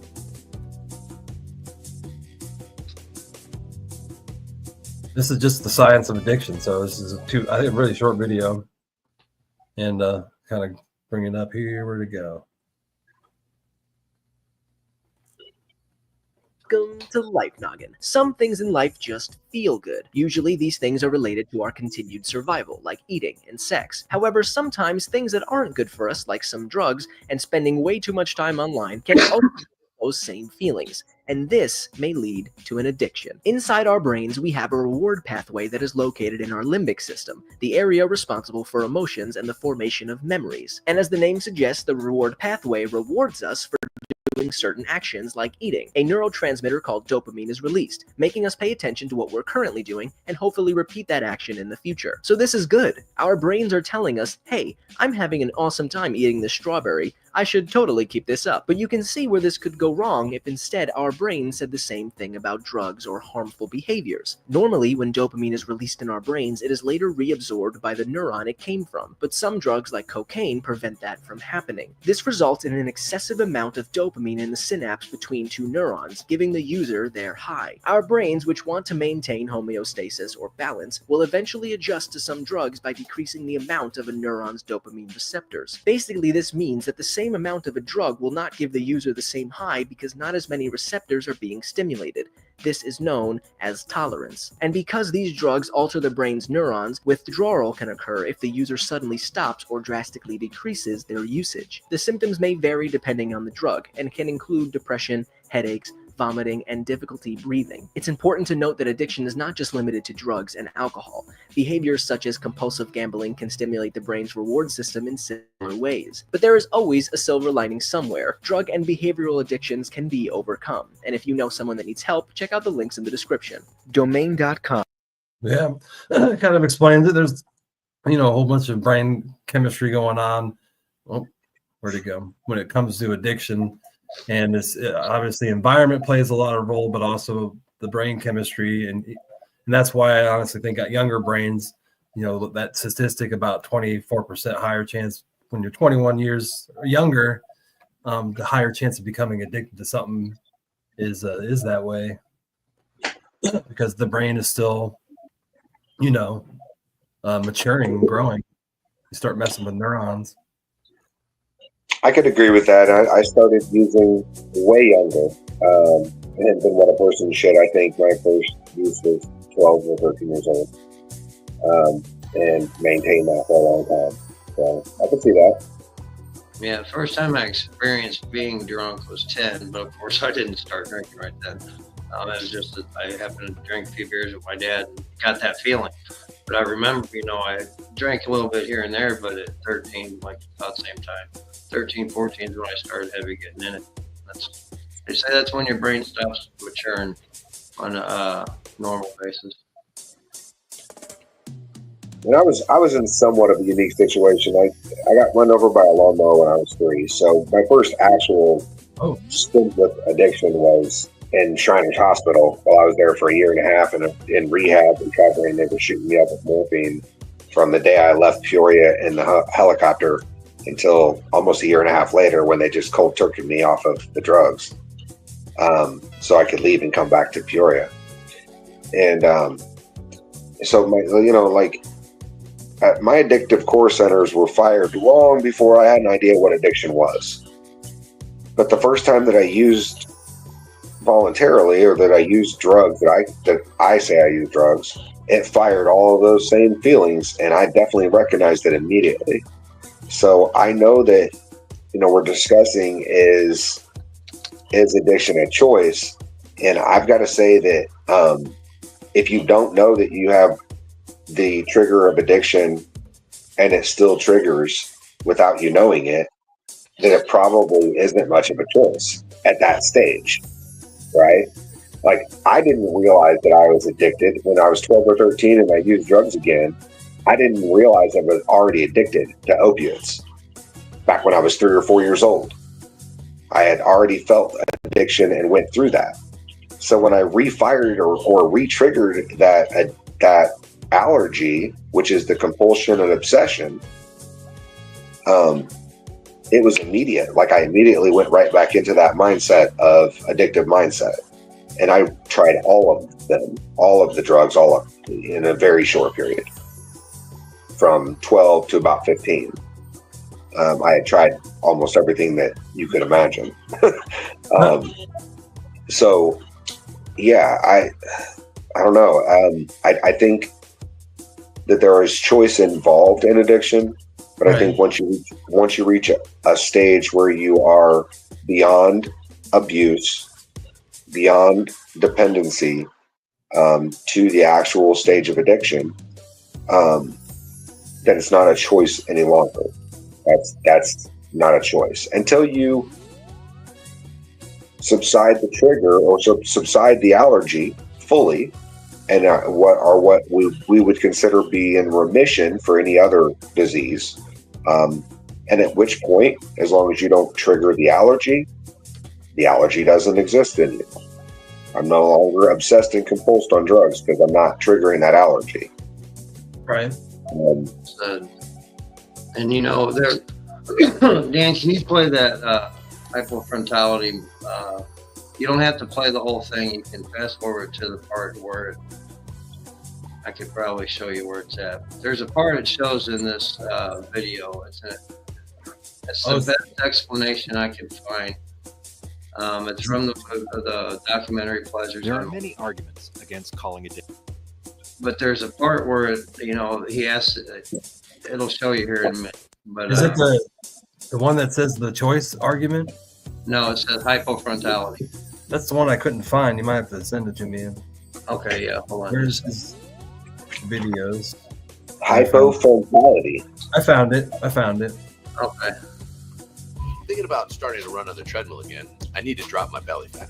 Yeah, but there's a part in it, it explains it a little bit in there too. I mean, you can play the whole thing. It's like 4 minutes, but I mean, there's a part in it where he's talking, where he slides the shot over to the other alcoholic or the other cowboy. Yeah. And that's the part I wanted to mainly focus on. But it shows and it demonstrates how intense the obsession can be, in the height of your addiction. And, it is, it takes like right now, my main survival things, air, food, water. But whenever I'm in the height of my addiction, whatever that obsession, whatever that compulsion, substance or action is, becomes that top survival mode. And I'll do anything and everything because an obsession wipes away any and every other thought. And then whenever I put that in my body, it creates that craving and that compulsion to continue doing it and continue doing it, you know. And that's why, you know, today I don't it's a slippery slope. I can't just, you know, think I can have one drink, two drinks, you know, because it can send that allergy can trigger and it can send me down that thing. Now, don't get me wrong. I don't have the desire to even go try that. So, you know, that's not an option. I mean, I guess it is an option, but it's not one I choose. It's a choice. I choose not to today. And I have the power of choice because I'm no longer powerless over my addiction. I have the power of choice to say, hey, I honestly can't go do that because I know what the hell's going to happen. But this video, it shows you the intensity of how that obsession is. All right, there we go. I'll just play it from the beginning because I don't think I watched the whole thing either. Okay, yeah, it's only for about 4 minutes. The whole documentary is called Pleasures Unwoven, encased by Kalavas and Volkov called this brain state hypofrontality. What was once a healthy, functional decision-making frontal cortex is reduced to a shadow of its former self. Overactivity in some areas of the brain, and other areas, desolation. That's my This problem. is what lies behind the denial, the personality changes, the breathtakingly impaired decision-making in combination with the tragic loss of insight that characterize end-stage addiction. Addiction begins as a disorder of genes and pleasure, but it ends as a disorder of choice. Hypofrontality gives the addicted brain a powerful tool to protect the connection of the drug to survival, and that tool is called craving. Craving is a difficult concept. We all use the word craving. When people say they crave chocolate, what they mean is they really want chocolate a lot. It's important to understand that's not what the addict means when they say they crave. Craving is an intense, emotional, obsessional experience. The addict wants to think about other things. Their brain is constantly bringing them back to the drug. They are up in the middle of the night. They can't sleep. Their pulse is at 120. They're thinking over and over again, just one more time.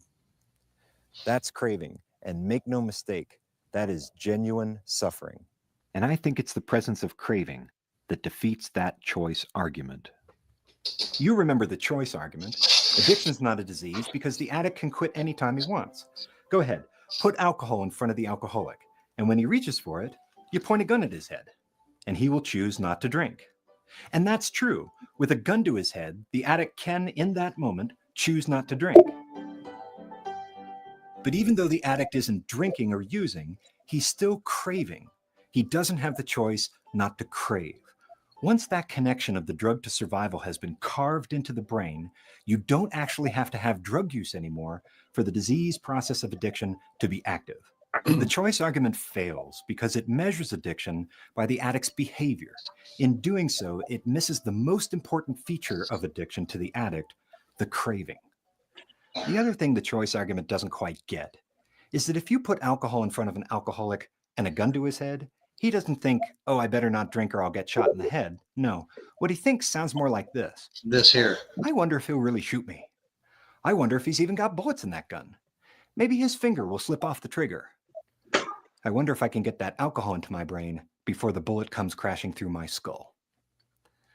That's craving. And that experience is as miserable as it is involuntary. Sure. For sure. That's how it. But yeah,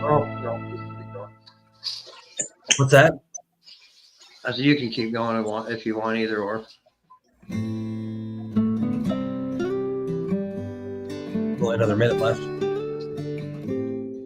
But this brain state is not permanent. The brain can heal, and recovery is possible. In fact, people get sober all the time. Some go to AA or NA, but there are many different paths to recovery. And what all these people with stable recovery have in common is that they stop doing the things or curtail the things that cause dopamine surges. They learn to cope with craving and drug cues. They become very good at managing stress quickly, usually in a social or spiritual context. And with time, the frontal cortex regains control over behavior. The power of choice is restored. And eventually, the hedonic system comes back online, and normal pleasures once again become normally pleasurable.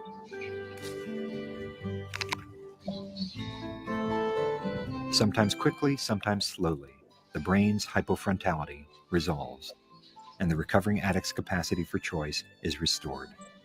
As long as they manage their addiction on a daily basis, people in recovery can make the choice to stay sober. Very true. That part gets me every time because, yeah, you know, that's how intense it is. You know, at that height of my alcoholism, because that was my drug of choice, but, you know, I would do anything and everything to get that next drink. And that's where the obsession takes you. It takes you to places you normally wouldn't go to get that next one, whatever it may be. Alcohol was just my dragon. And it definitely highlights that trigger of the allergy is what drives the obsession and compulsion, and that's where the addiction lies. And that we do have the ability to separate ourselves from that. That's the beauty of this, is that the further you step away from it, the further stepped away from it you are, you know? Sometimes quickly, sometimes slowly, absolutely. But we keep trudging. That's the part. Amen. Do you think that we can have healthy addictions? Do you think those are possible? And I think we live with them every day, whether you're addicted to a coffee. At what point does something become an addiction?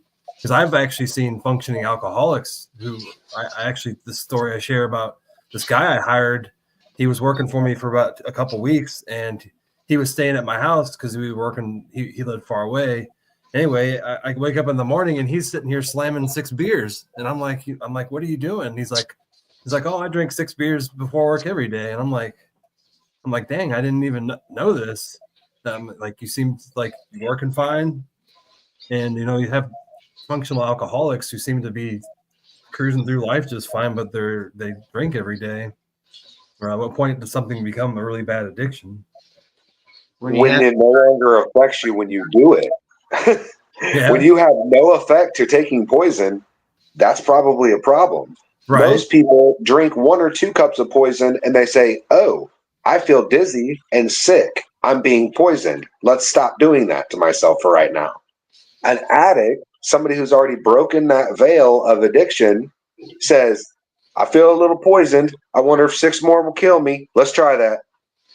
So that's the difference, I think. You know, at some point you go from, everyone uses substances.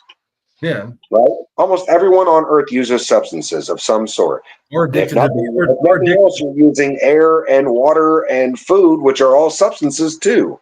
They're all chemical compounds and molecules that you put into your intake vessel, right? So everybody uses stuff. At some point, some people begin to abuse those things they use, right? At the abuse stage, you say, I can party all weekend because Monday morning I will just get some cocaine and I'll be okay. If you continue to use cocaine all week long till Friday, by the following Monday, your brain and body say you are going to continue to use the substance, but you will not feel anything from it. You will just feel normal, like what you're supposed to feel. Not sick, not good, not bad, just normal.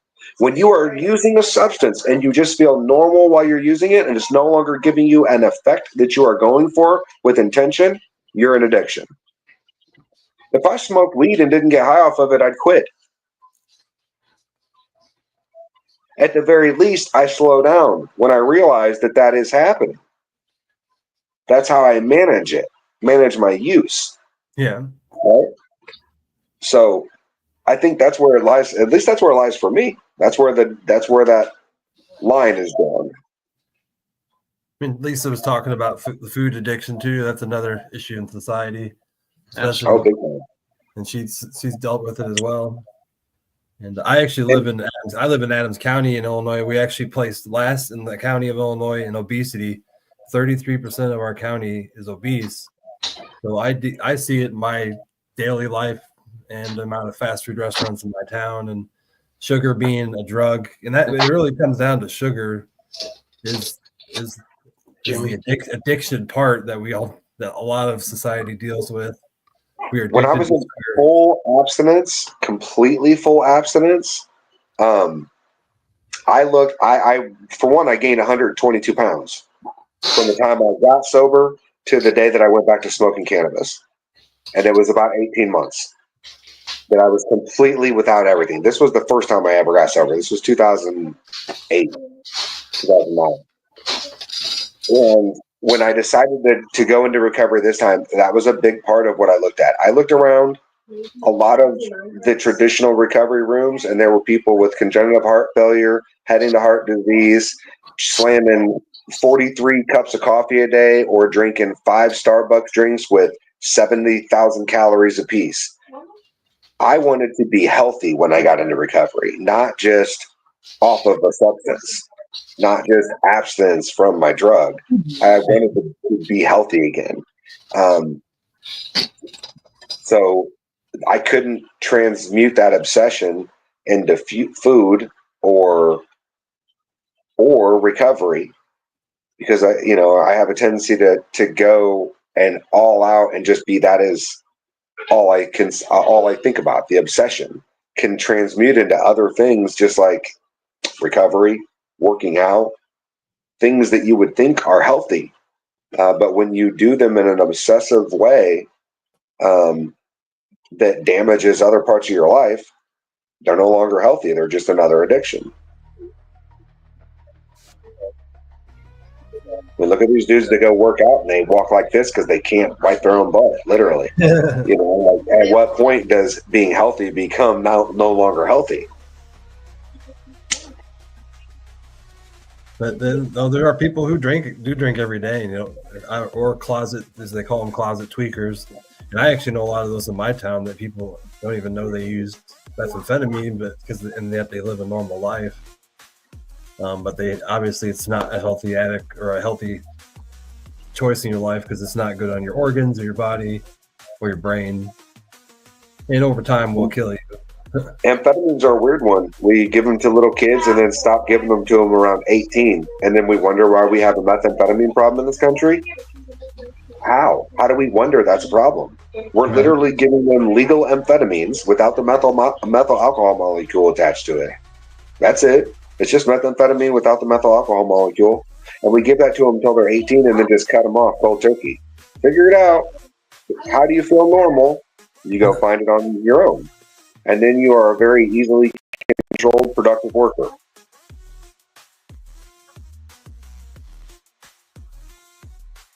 Yeah, there's a lot of prejudice in society. There's a lot of shaming too. But it's not.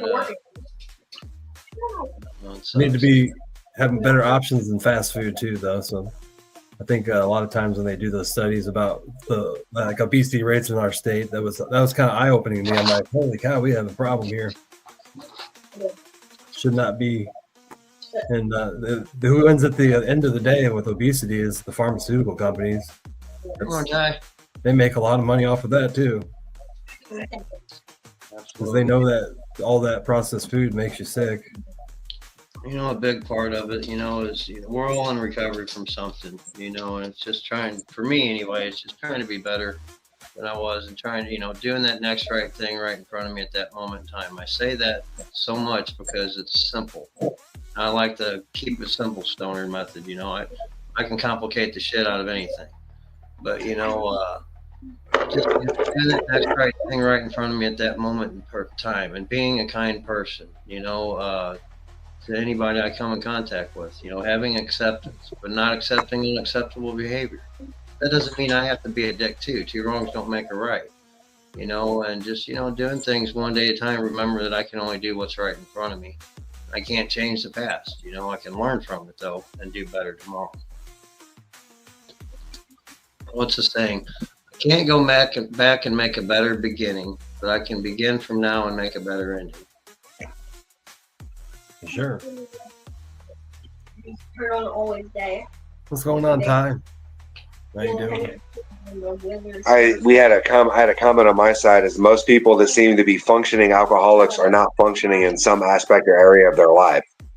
For sure. Truly functioning is not relying on an escape from your reality.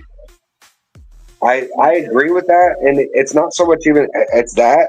I know a lot of people that are drinking a 6-pack of beer before they go to work just to get by because their physical alcohol was the only known drug on earth that could kill you from not having it in your body after having it in your body for a long time. It can physically kill you. Benzodiazepines are now the second known thing that can do that, and they are worse than alcohol. But the person who's drinking a 6-pack of beer in the morning to go to work is not a functioning alcoholic. They're only functioning until they get home from work. Then they become a belligerent alcoholic who is most likely urinating on the couch and sitting in it.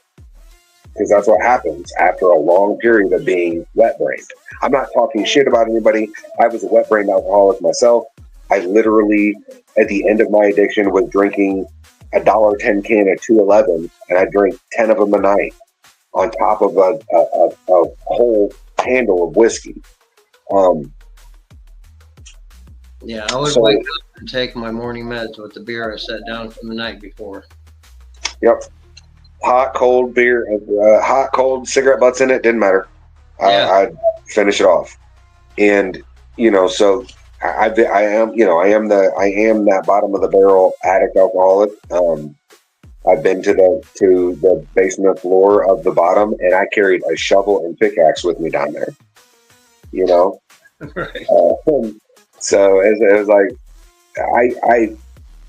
I understand what it's like to be in the depth of it, but there's a way out. That's the good part.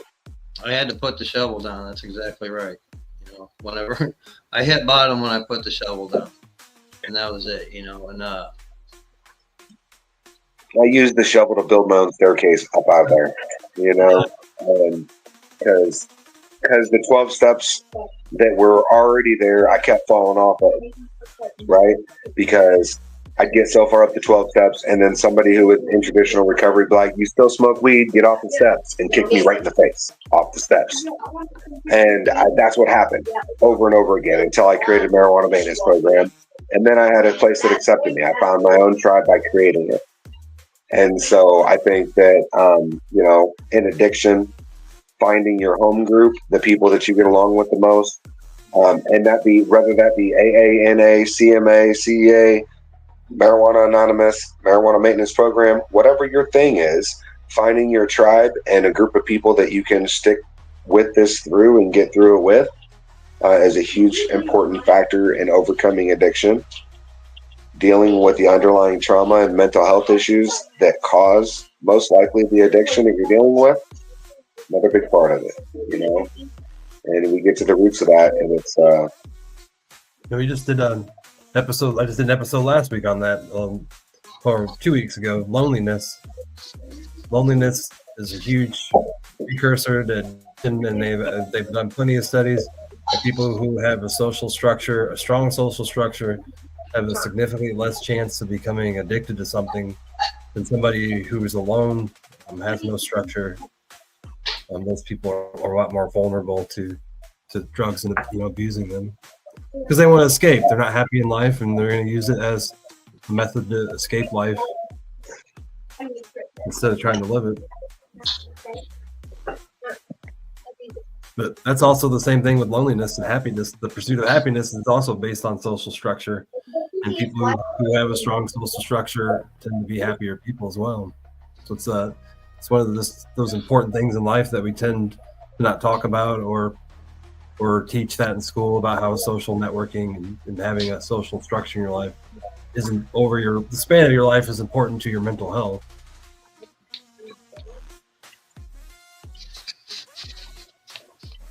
That's sorry to hear that, Dolores. Condolences, Dolores. Yeah. Yes, that's Dolores. I have a strange story too that I may have not even been born if it wasn't for alcohol. But my mother was actually engaged to a guy when she was 21. They were both on the swimming team. They actually both had swimming scholarships to ISU in Illinois. And he went out and drank one night got so drunk that he apparently was walking down the street, passed out in a puddle and drowned. And it's just so ironic. He was, a swimmer and stuff, but it devastated my mother, but eventually led to her marrying who my dad is now. But just a weird story to tell about how alcohol can also do that, randomly cause you to black out. My understanding is the guy didn't drink that much, so he actually, the fact that he drank too much, blacked out and then fell in a puddle. It's horrible. Yeah.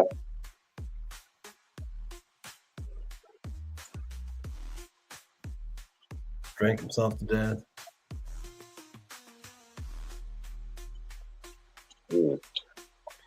Condolences. We don't all make it out. That's why we are grateful for the ones who do and the ones that are on their way out of it. The doors are open to the marijuana maintenance program. We have live meetings on Zoom on Mondays at 6 p.m., Wednesdays. We have meetings at 8 a.m. and then a veterans only meeting at 7 p.m. And then we also have a meeting at 6 p.m. on Thursdays. So if you or anybody you know is suffering from addiction, please reach out to us or, find me and I will get them to a meeting. So. And my DM is always open to you guys. If you ever need to talk, feel free to reach out. And Dolores, I can totally relate to where he was at, and that's one of the things, like Josh said, not all of us make it. The success rate of recovery isn't the highest in the world. But, with the perseverance and determination, anybody can do it. Like I said, recovery is possible and has no limits.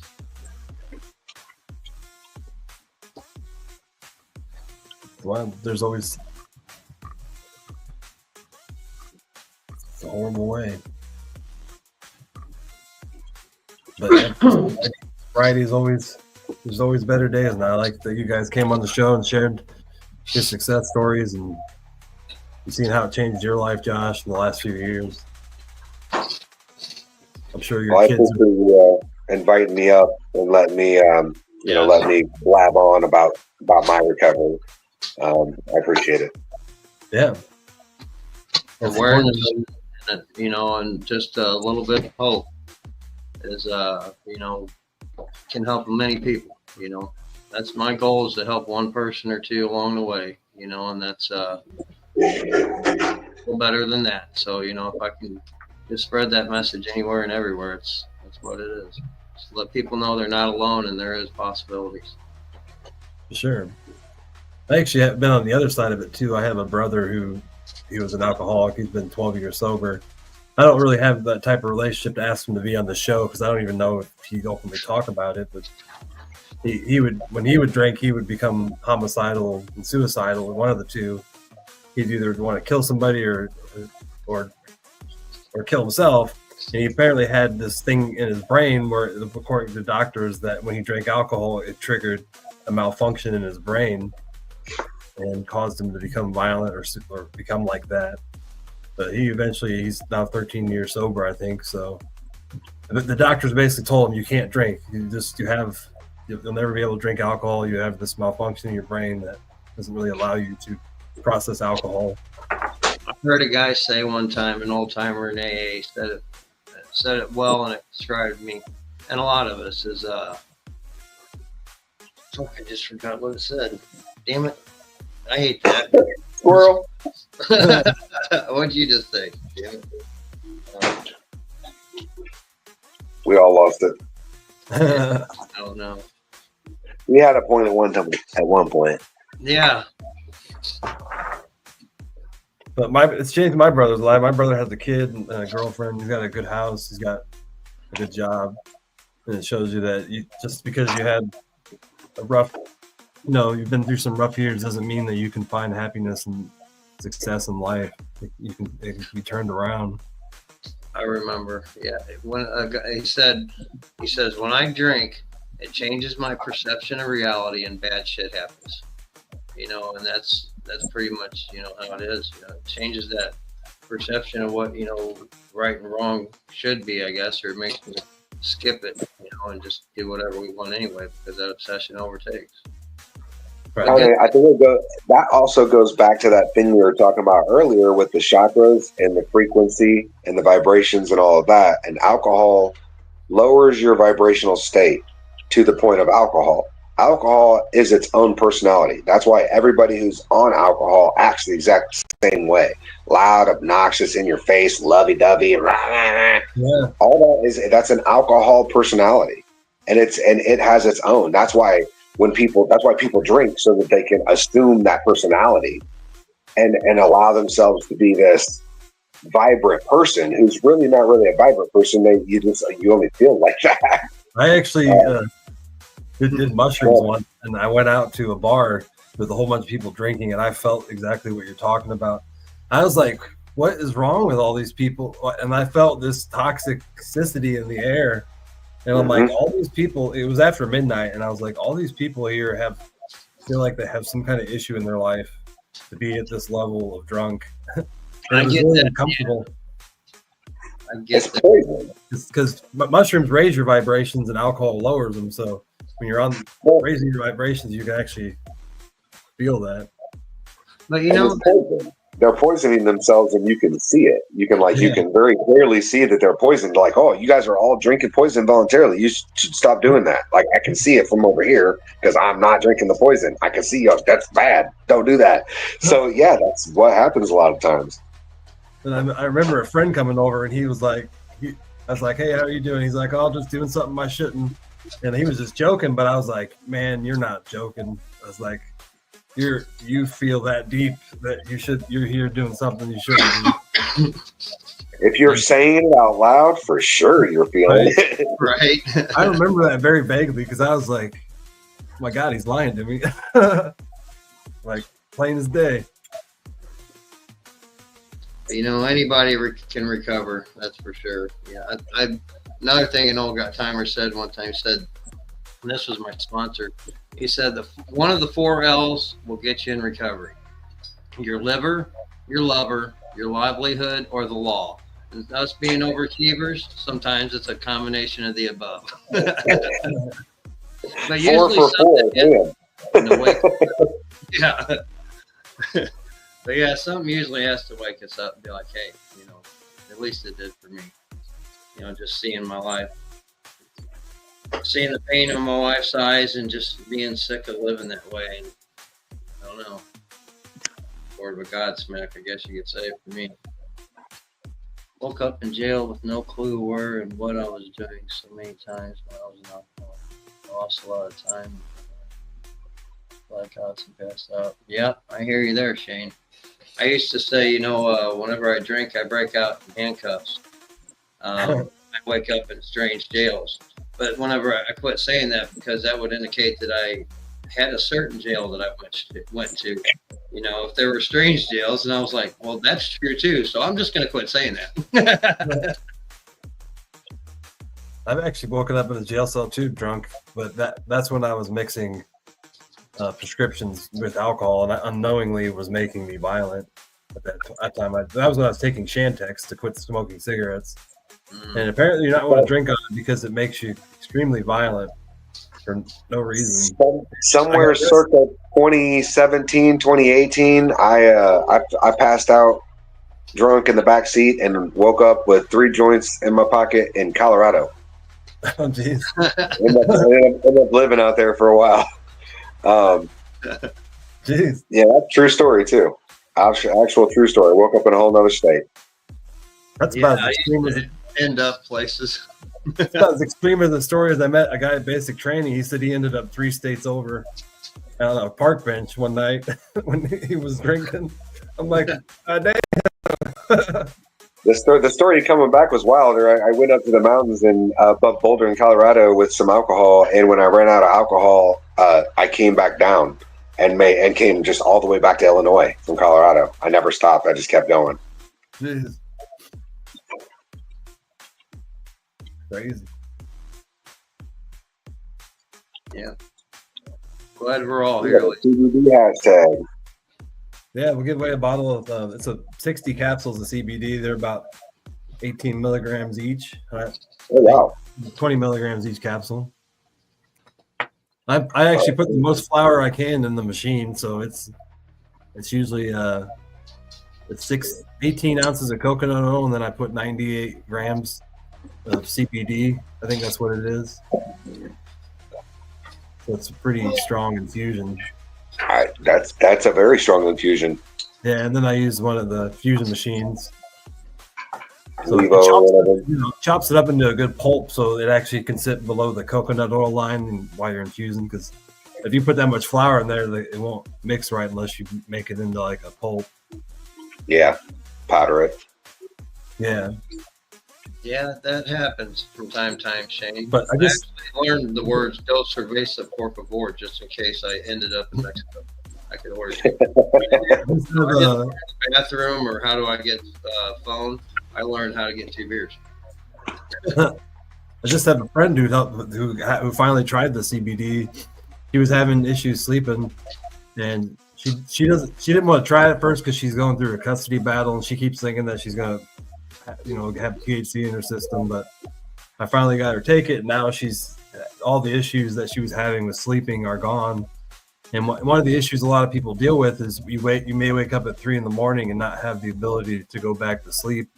CBD really changes that. It does that myself. I can tell on nights when I take CBD and when I don't. But when I wake up at 3 a.m, I go right back to sleep. On nights I have CBD, and that can be a big difference in your life if you can sleep that extra 3 hours, and every night. Absolutely. Especially the strain I get. I actually get it from what's his name? North Adams. In my county, he sells it or processes it and sells it, and so it's actually a strain meant to help you sleep. But if you take it the night before, it also helps treat depression and anxiety, because take it the night before, then the next day you can feel that anxiety level go down a lot. And that's through Cole up at North Adams Hemp Farm? Yeah, that's what I'm thinking of. Yeah. Yeah, I actually buy it's older cannabis, so I can get it at a real good rate. Because all I'm doing is extracting it, so it doesn't matter how old it is. And he's actually got it tested before. It was 3 years old, and he tested it again. It actually tested nearly at the same numbers. So CBD doesn't really degrade that much over a couple of years. But he also has other strains that are way more fresher. I wouldn't recommend smoking 3-year-old CBD, but but he does have a whole bunch of. Might not taste the best, no. No.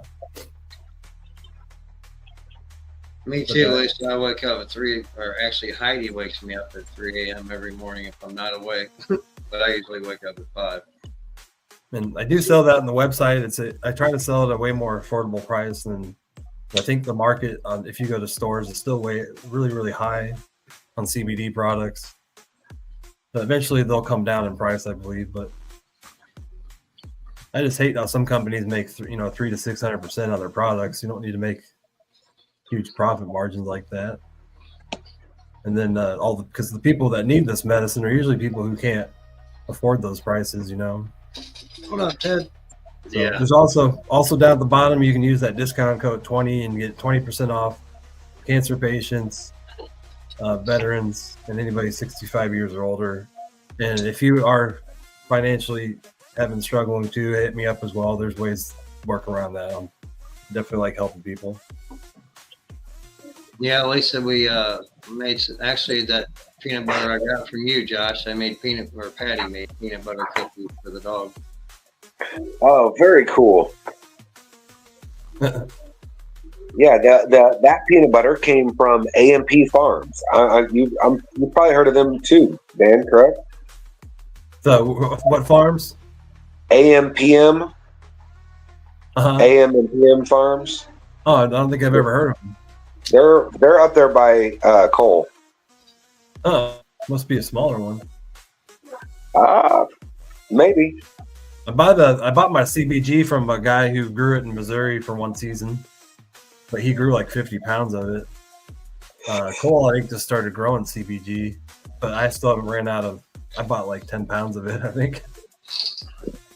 by in big bulk. Yeah, we figure, what dog don't like peanut butter? It works. Absolutely. Good morning, Ted. Because we just made them. She just made them yesterday. Keep saying we. I didn't fucking help none. I give peanut butter. 24 entries in this. If anybody else want to get in, go ahead. Right on. We got 24 people still in the house. If you're in here, please hit that reaction button as well. There are a lot of people who do watch this afterwards, so word out helps know that we talk about mental health here every Sunday at 9:15, and next week is going to be an interesting subject as well with Cheyenne Moore and about inner child and how it relates to our emotions. So mental health illness or mental health treatment is a lifelong journey. I really truly believe that now, and I think I'm always willing to try to grow. So those are issues I'm trying to deal with. Anger issues still. It's not as bad as it used to be 4 years ago. I'm not punching holes in my wall anymore, but it's still something I'm trying to work on myself. And if we take care of it along the way, we don't have to take care of it all at once. Right. Very true. Or I used to. One other anger thing I would do is when I would game, I would actually throw a controller at a wall. I probably broke 10 Xbox controllers. In the last 3 years, I have not broken any. So I feel like I've gotten that extreme anger a lot more under control because I've tried to work on my inner child and understand that it's okay. I hear you. It's okay to be angry, but you have to learn to understand it. It's been 11 years since I've been to jail, pissed my pants, slept in an abandoned house or a ditch or a park. Had to look over my shoulder, Badass. But all right, we got 24 entries in here. Let's hit it. See who wins it. Good luck, everybody. Absolutely. Nice call. 2 minutes and 24, or 2 hours and 24 minutes into it with 24 entries. Nice. There you go. Appreciate you, Lisa, for joining us. Lisa Fernie. Are you still here? Lisa's in the house. Are you in the house? Congratulations. Woo, where's our clapping? Well, I usually hit the clapping when I know they're here then, because I learned got it. I hit the clapping and it shows up. Gotcha. Don't clap into an empty house. I hear you. There's a lot of Lisas here. We got Lisa Robinson, Lisa DeRubo, Lisa Pearney. Well, maybe only two. I haven't seen Fernie yet. Is Lisa Pearney still here? Lisa come and Lisa go. There's a guy. Yep. Mike Robinson.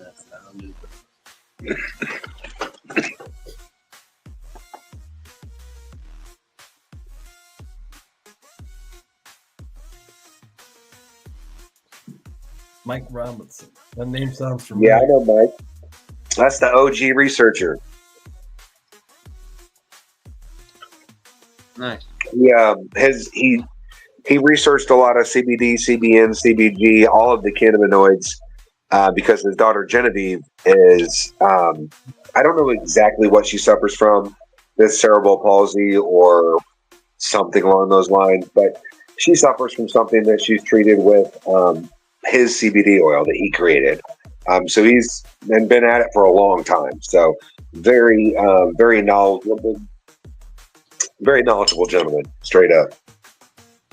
I don't think Lisa's here. Not that one. All right, we'll see if another Lisa can win it. Good luck, everybody. We'll hit it again. Best Lisas are pretty amazing, Lisa. I agree. Yeah.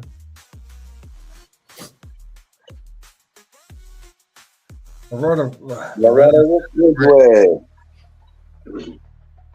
I think I recently saw Loretta in the house. the comment at 11:37.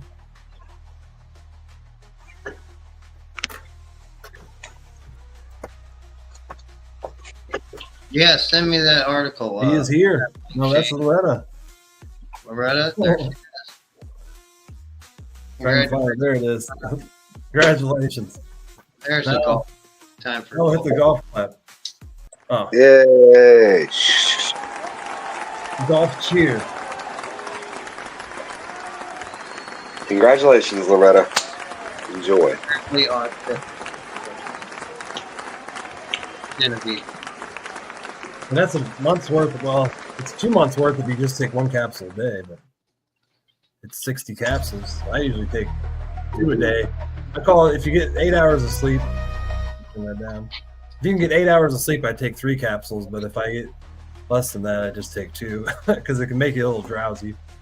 Right. Take too much to make you a little drowsy in the morning. Hi, Sandy. Yeah, congratulations. Miss Dolores. How are you doing?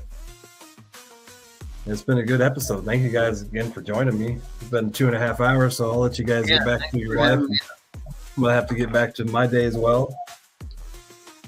Right on. But thank you very much for joining me and having that conversation. And we'll about to have you guys on again because there's plenty of stuff to talk about beyond addiction, you know, with what we talked about today, a lot of subjects. So absolutely. I appreciate you having me up, letting me come on and discuss MMP and what we do with the recovery world. And you know, I love talking, clearly. So, thanks for having me up. I love you guys. Yeah, your knowledge is really helpful. So. Alrighty, people. Again, join me next week. We'll have Cheyenne Moore up, and we're going to be talking about inner child emotions, 9:15. So don't forget to love yourself today. That's the most important thing you guys can do. You guys have any last words as well? Thanks for joining us, guys. We appreciate all the people out there watching. Without you guys, there's no reason for us to be up here talking. So thank you. Absolutely. Go check out Marijuana Maintenance Program, guys. Alrighty. We'll see you guys later. Have a great Sunday. Peace, guys. Love everybody. Wandering on the beach. The ocean sprays. The birds speak. We look inside and rise in peace, eyes open to realize hope as we walk in beauty wherever the path leads. Creator is guiding me on this journey. That's all I need. Warmth beneath my feet as I look into the skies. Tears fill my eyes, and love fills my mind. The drum sounding so astounding, heart pounding with relief. Ears open to catch the lessons, 5 fingers counting my blessings. I believe with time and effort, we can achieve.